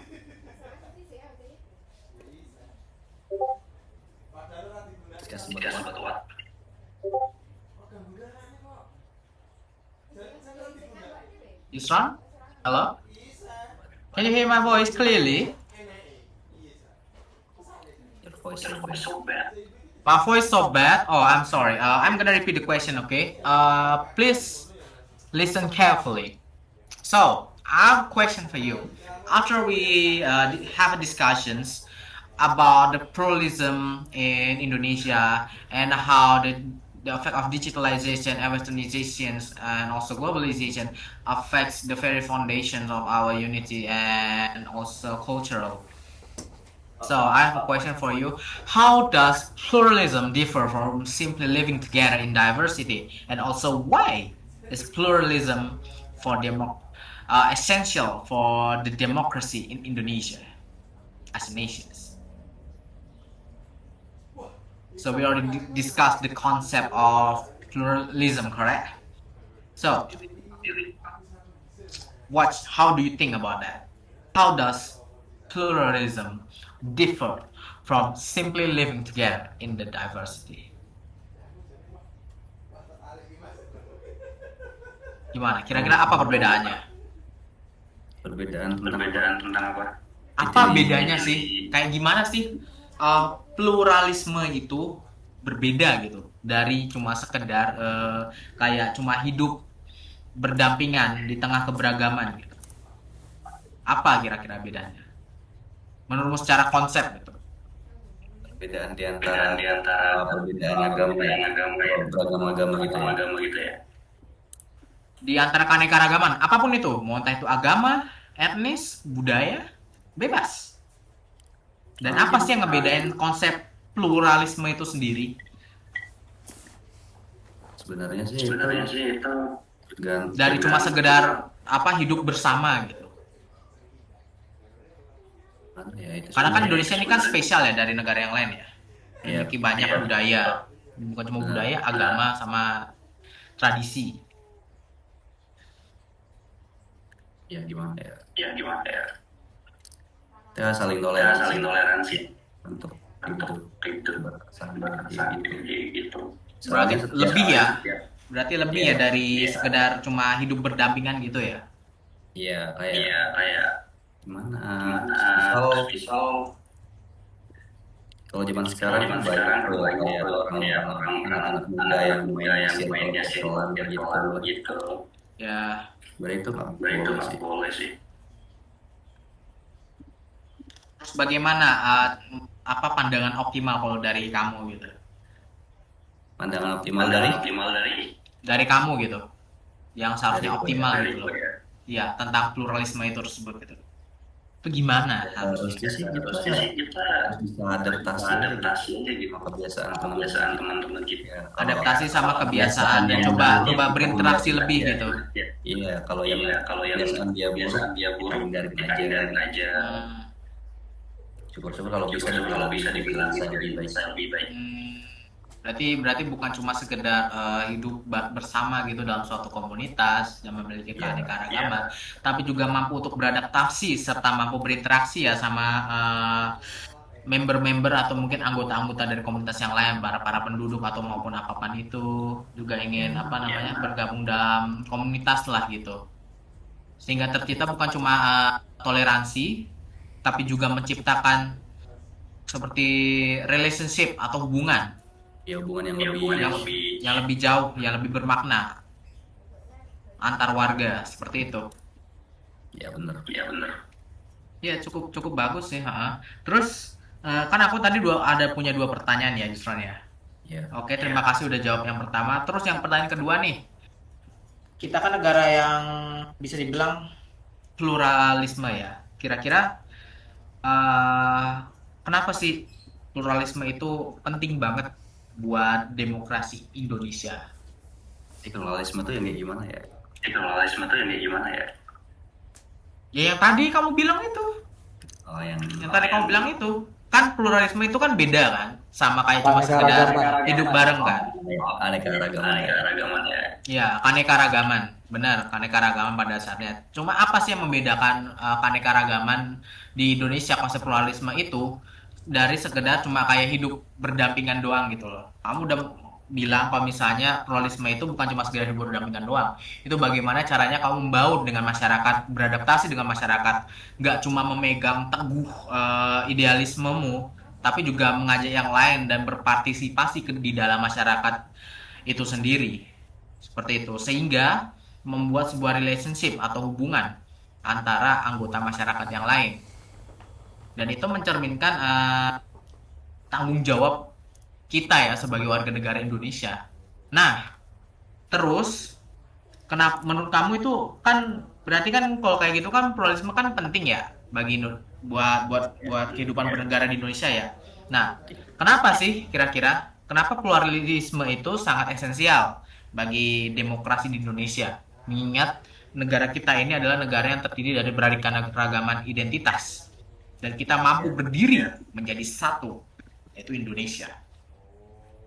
Ya, ini sih gimana ya? Kita daerahnya tuh nggak sama. Misalnya di daerah gua Dika itu kan tapi tempat tinggalnya beda ya. Ya mungkin nanti kalau suatu saat kita tempatnya kan itu kan nggak mungkin orang-orang itu yang jadi daerah kita sekarang juga ya itu penting biar bisa itu sama juga. Nah, terus apa hubungannya dengan demokrasi Indonesia? Demokrasi. Ya, apa hubungannya dengan demokrasi Indonesia? Apa ya? Sebenarnya hubungannya sih tergantung orang-orangnya gimana. Kira-kira apa hubungannya gitu loh sama aktivitas berdemokrasi di Indonesia? Itu pluralisme itu menjadikan apa gitu kalau dalam penempatan demokrasi gitu? Karena kan konsep demokrasi yang kita kenal ya, mungkin atau aktivitas demokrasi yang kita kenal ya sebagai masyarakat ya, mungkin contohnya kayak musyawarah, terus juga mungkin pemilihan umum seperti itu contohnya. Jadi Musyawarah sama pemilihan umum. kayak voting gitu. Ya kayak voting gitu. Terus gimana penempatan pluralisme di dalam demokrasi Indonesia gitu, di Indonesia yang dikenal sebagai negara demokratif atau negara demokrasi? Belum bisa jawab yang ini. Belum apa ya secara langsung ya di dunia. Oke, mungkin bagaimana kalau untuk yang lain? Mungkin ada pendapat? Mungkin Gio kalau mau? So what's your opinion about that? Do you think the pluralism is essential in Indonesia's democracy? Yeah, Yes. I mean, like, yeah, because like we are on a different, you know, we are on a different culture, we are on a different ethnicity, a lot of different ethnicity, different culture, and democracy is like we become one, right? Yeah. That's why like the realization of like the pluralism that we are Indonesian, even though like we are in different ethnicity, different race. There is some whites, some blacks, anything, green, I don't know. But we are one as an Indonesian.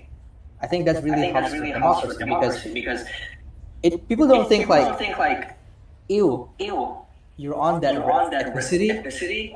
Like it actually like getting rid of like speculation, like not thinking. It's not like gimana ya aku jelasnya? It's not like kind of like think that other ethnicity is weird, but thinking like we are one as Indonesia, Sabang sampai Merauke, Bhinneka Tunggal Ika. So that really helps with democracy because in democracy we are one, right? Okay. Yeah. and in the pluralism itself, it also brings another perspective, right? Yeah. Because we have many different minds with Mhm. many ethnicity itself. They can Yeah, they can betul. come up with their own perspective Yeah. regarding the democracy itself. Like they really can take a part and give their own opinion about maybe in making rules, in making a law, or maybe just giving an opinion from Yeah. this perspective. Yeah, the thing is, if you have like a multicultural and multi-ethnicity nation or country or community, just say that, you can have a lot of perspective to you can dive into. Absolutely. Yes, and it can open a lot of insights to our country to improve furthermore and to create a better future, not Yeah. only for a certain group but for all. Yeah. Of course, in order to make it happen, we need a very competent leader, a leadership, not only in leadership but also a competent executioner. You know, Mhm. because Yeah, sometimes you have a great idea, Yeah. but when you try to execute that idea, you need a competent person. Yeah. Not only you need the resource, but also the person who can manage all of your vision to come to fruition or to become real. Yeah, Yeah, absolutely. it's quite It's also powerful of kind you.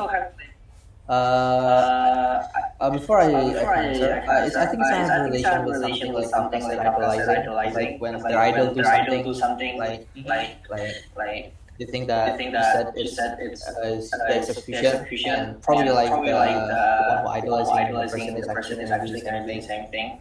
It's like sometimes it's good, sometimes it's bad, right? But can you repeat the question, like just make it like really the summary of the question? The question before, yeah, like the pluralism itself. Do you think it's essential for democracy in Indonesia? Yeah, Yeah. we already answered it. Yeah. Yeah, The main absolutely. role of pluralism is giving out a lot more perspective into Yeah, into the discussion giving itself. giving a lot more perspective, giving like have also like a tolerance for other ethnicity, for other religion, right? Mhm. Yeah, And we it's can really take good it for into democracy. consideration when making a new laws. That's what democracy is for. That's true. Because like our country has like a lot of ethnicity, a lot of religion. That's why like we cannot make like law for only this ethnicity, but also for all of them. Yeah. Not just about a law for all of them, but how to No. make it just for all. Yeah. Of course, and So, if we and see like- in the real life implementation, there's some ethnicity that give special rights to be able to make their own law, because it's trying to adapt with its own region. Because you know that some of the Indonesian region are given some kind of autonomy or a right to authorize their regions. For example, like Aceh, for example, they are guaranteed Yeah. to be able to applying Sharia law in there, right? Mhm. The thing is, it's just for them. It's justice for them. The government, Yeah. the Indonesian government, gives them justice, okay, by giving them special right to exercise their own culture and their own people, because it's based on for their own people. Yep. Okay, very nice. Yeah. Very nice, actually. Yeah. Yeah, basically, you need the pluralism for democracy, of course. Like, the way of like thinking, we are the same. We are the nation is important for us. It's like you know that how much of ethnicity in here. Yeah. Even our daily life as well, right? There's a lot of people. There's Chinese, there's Yeah, there's a lot. Like, there's a lot. and we have a different way of thinking, you know. We have a different perspective of everything. Because like we're not from the same place. But how amazing it is to realize that even though we're not in the same place, but we actually doesn't feel like you are a stranger for us, like foreign. Yeah, we can come up with We think like something we're together. Indonesian, yeah. That's It's like That's what makes it's it truly special. a miracle, you know. It's truly a miracle. There's no other country in the world that has this kind of density of culture in one country compared to the rest of the world. That's what It's truly also amazing makes that we us, still us in proud. one piece. Makes us, us proud. Yeah, because if you take a look back into history, many big empire or big country that has a lot of diversity in it end up just collapse. And the fact that Indonesia are still able to hold up today in this era is it's like a miracle. Yeah. That's what we need to Yep. kind of like That's what we need to kind of like pertahankan juga. pertahankan juga. Yes, you are very right. We must able to protect it. Okay, I think that's all for To be me. able to I maintain think the that's all for unity. me.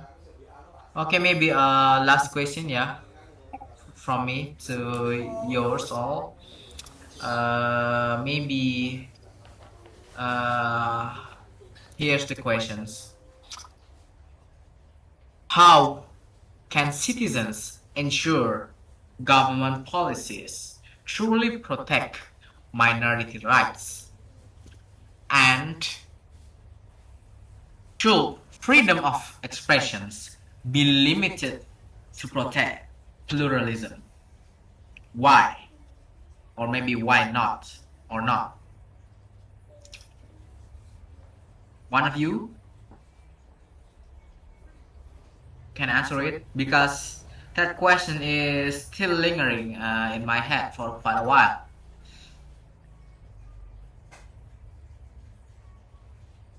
Before we close these discussion sessions, I want you guys to answer these two last questions, because this kind of question still lingers in my head, and we know that it happens in front of us. From where I come from, actually. Yeah, maybe we can talk one of the question first. Yeah. Should freedom of expressions be limited to protect the pluralism or the diversity? Why? Why do you think we should limit it, or why not? Our freedom Or why of we should expression. not? Why should be limited? Should be limited? Should freedom of expression be limited Okay. to protect pluralism? Yes, to protect pluralism.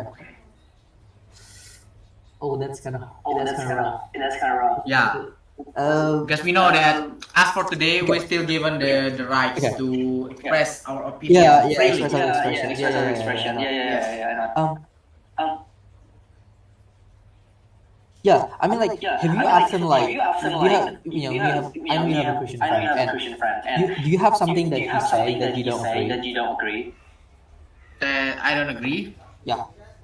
Of course, we And is have that had many only- arguments together. But the thing Yeah. is, we can come up with a middle ground. So like, Yes. that's holding our expression, right? expression, right? Yes, Yeah, I mean, Maybe. for me, like, but I don't know. From right? yeah, Because it's from the let me think about from the perspective of the government itself. Yeah, if the government are able to limit our access of freedom of expression in order to protect pluralism, that means the government will be able to reduce. We're talking in a optimized way, yeah, in the optimal way. If we able to do it, if the government able to do it, we can see the reduced amount of hate speeches, but also the reduced amount of opinion regarding other ethnicity that may have a sensitive topics about it.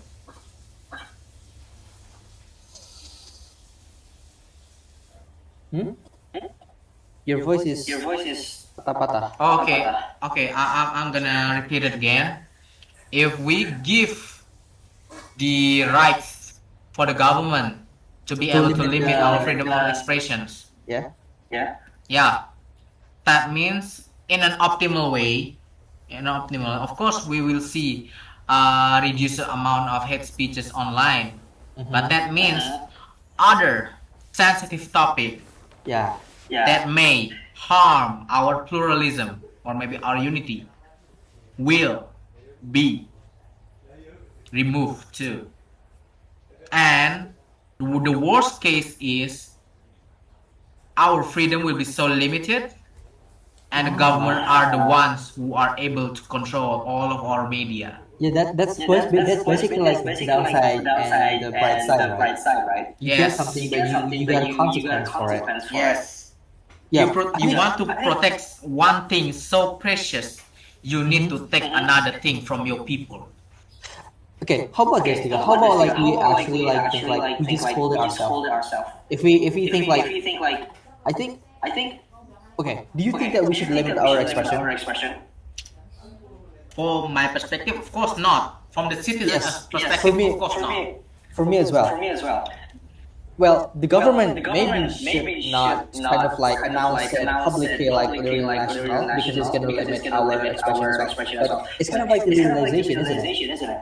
For us. Yeah, Yeah, if we think like, you can Oh. sum it like that.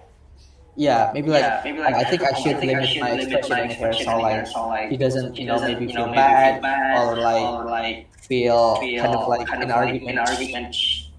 It's like, it depends on ourselves. If we realize that we should limit our expression, maybe we should because we know that it's right, right?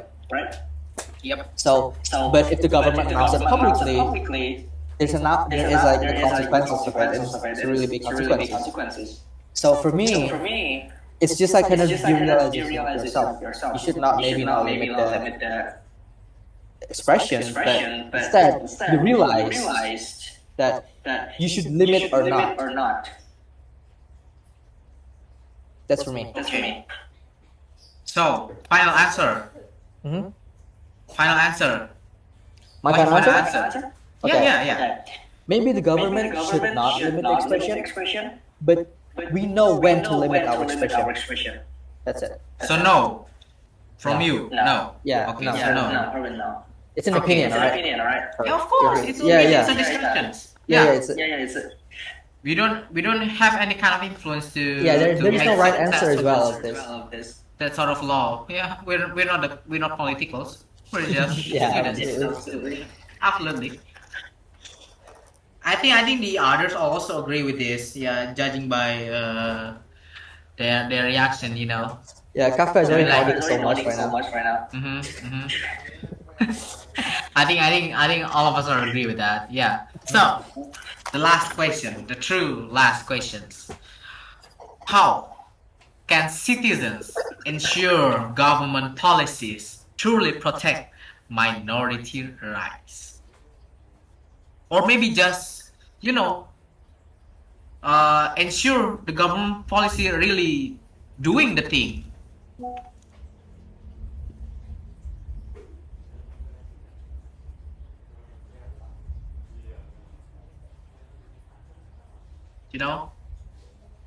Because we know that our government is notoriously known to be bad, quite bad actually, at executing its laws or some of its policies.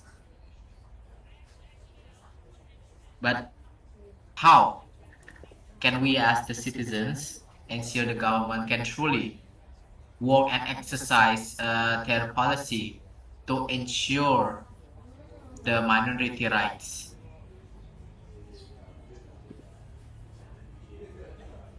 Or maybe the people rights in general.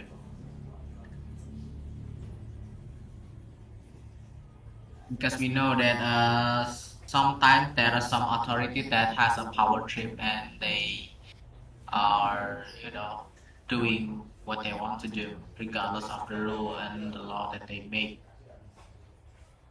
The most common thing that happens is maybe from the policemen that accept bribes from the citizens. With the corrupt government that didn't apply the national law when they are governing the region. And maybe the recent thing is how our government being able to make a loophole in our own laws in order to plan or open a huge amount of land to transform it to palm or sawit. What do you think about that? Because the thing is, we already know that the amount of land that's been transformed by the government from a forest or jungle, transform it to become a sawit field, or maybe, yeah, sawit field or a palm field, to get their fruit and process it to be oil. What do you think about that? Because if I see the world, I actually quite interested in this time kind of topic, yeah. Because they actually made a loophole in their own rules, because it state that the previous region, many of the regions that are being used as a sawit plant, yeah, is actually a protected region for national forests, but they are able to make some sort of way, because in the first place there are some of illegal sawit plant, yeah, in those how do you say it, yeah, in those area, and the government make allow to arrest and maybe convict that assets, or maybe that plot of land, and they're able after that, they later allow they say that all lands that has been planted with any kind of plant that is used for illegal activity can be reused by the government through the process of pemekaran lahan.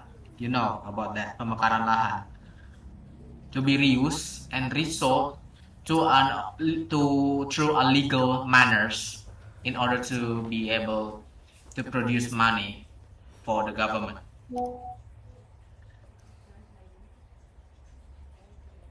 What's your opinion about that? Maybe Kafka or Geo again? Can you give your opinion? I think it's kind of interesting question. Maybe Kafka is quite interested in this. You know the scheme. You know the scheme, right? I know from your expression. You know about the scheme, right? The way the government found a loophole, I don't know and anything. the way they collaborate with the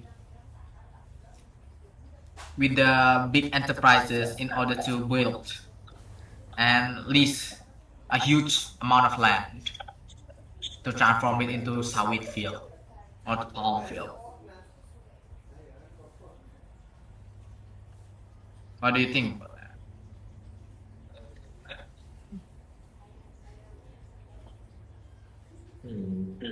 You know that they create a loophole, right? You know it. What loophole? You know, through process of pemekaran lahan, they can use or transform the previously area that called as hutan lindung.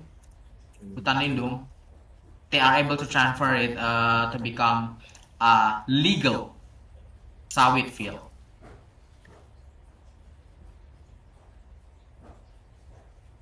With the process that I have mentioned before. So basically, in the Hutang Lindung area, there's already an illegal practice of sawit plantation, and after that, the government found it, and they how do you say it? Yeah, they conflict or they constrict the asset or the property, and after that, because they already saw the thing already been done, they try to lease it through legal manners in order to improve the economy of the local region. Yeah.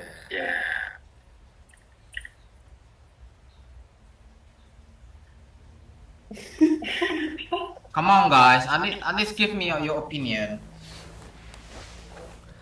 Can you just make a summary of it, Tika? Yeah. Yeah, maybe I can help you. Okay, a summary. Yeah. So basically, Yeah, yeah, there's yeah. this kind of practice. This kind of practice. Yeah. Like about how can citizens ensure the government policy truly protect minority right, or maybe in general. Like I already see some example like government doesn't really implement their law correctly. Oh, Yeah, you okay. may already see that kind of example. Maybe from corrupt policeman, corrupt Yeah, detective, yeah, yeah. and maybe Yeah, yeah, also yeah. corrupt a governor that are able to make a loophole for the big enterprise to come in and make some business that are actually illegal, but somehow they can make it legal. Like as example, sawit. Yeah. Yeah. You know that there's a lot of sawit fields that are located in the supposed protected region of Yeah. protected jungle region.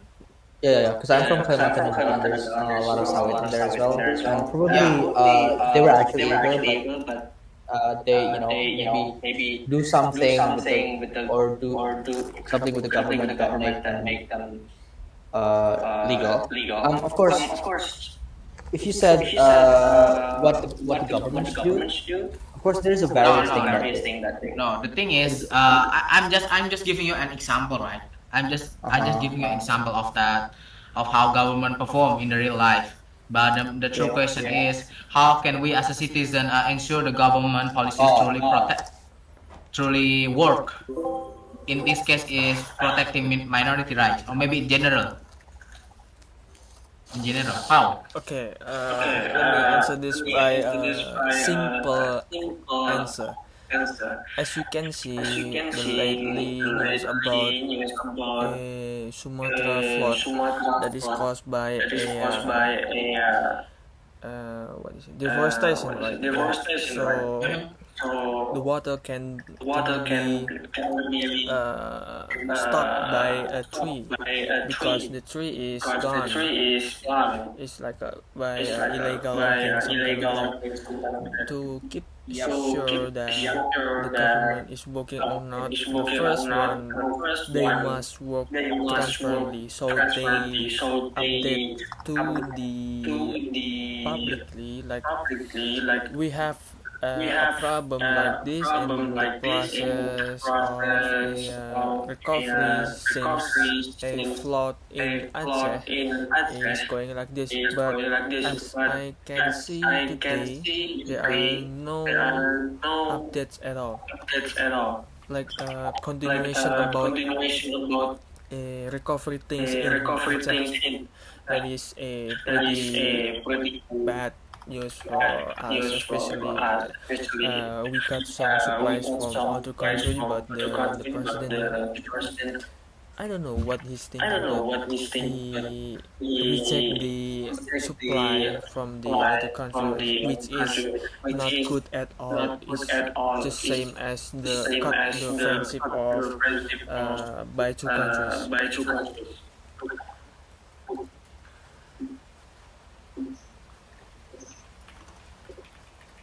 I think that is all because you can see on the news, even there are report about bridge that is fall apart to the television on CNN Indonesia News, and then after 3 days later he got caught and the video got taken down. Which can you think what happened to her? I cannot honestly cannot imagine it. Yes. So right now is we cannot hope the government to work good, but Yeah. because as you can see the news, bro, so crazy things happen. Yeah. I mean, like we can judge. We cannot do much about it, and Yeah, I mean, only able to sound what we know about. yeah, that's basically it. Because like, as you can say, like the policemen suck a lot and all that kind of stuff. We as a citizen, we can't really do that much as one person like this video. Yes. You agree? We must have a collective mind and collective initiative to change as a whole. The thing is like when we actually bring a poll like demo, previous demo, right? It's big. They want It's changes, big. right? It's big, But and did something change from there? No. Something changed from there? No. Okay, no. Is there That's no? why. That's why when this country is being ruled by our generation, we must be able to come up with collective initiative to change ourselves to be better as a whole. Because right now, the ones who rule our country, who runs our country, are the previous generations. We can't do anything about that.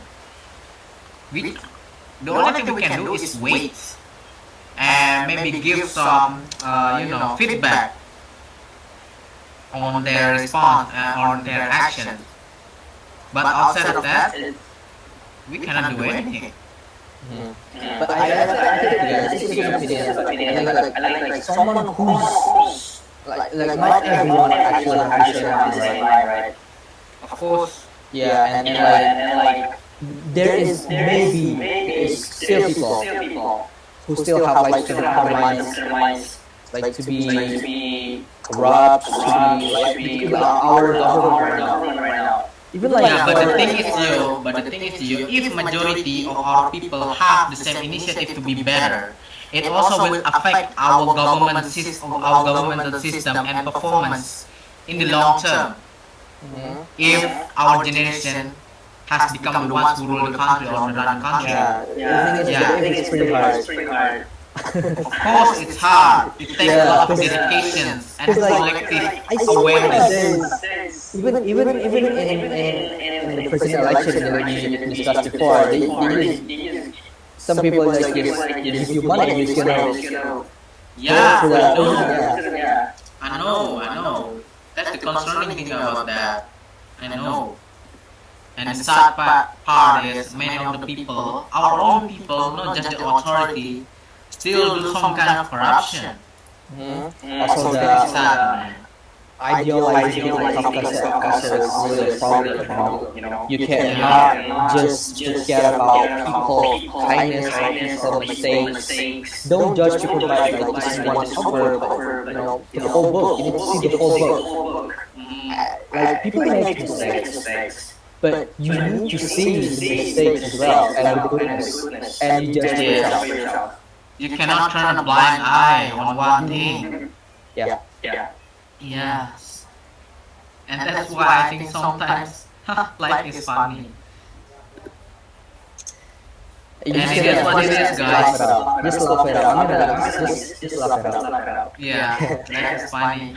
Anyways, yeah, that's all for it. That's all of our discussion today. The thing is that the one who really can change this country of fate in the future is us. We must have the same dedication, the same initiative to be better. And we also hope that our country, if I'm not mistaken, we're gonna run this country in about 20 years.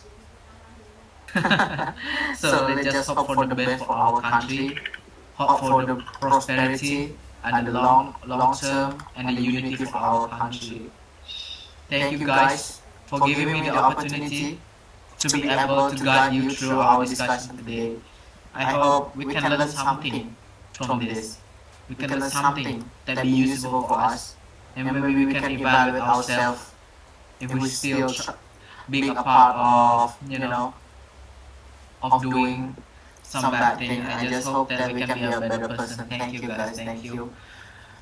Okay, my name is Monica Fatul Ramadan. As a guide who guide you through this discussion, I want to say thank you very much. Wassalamualaikum warahmatullahi wabarakatuh.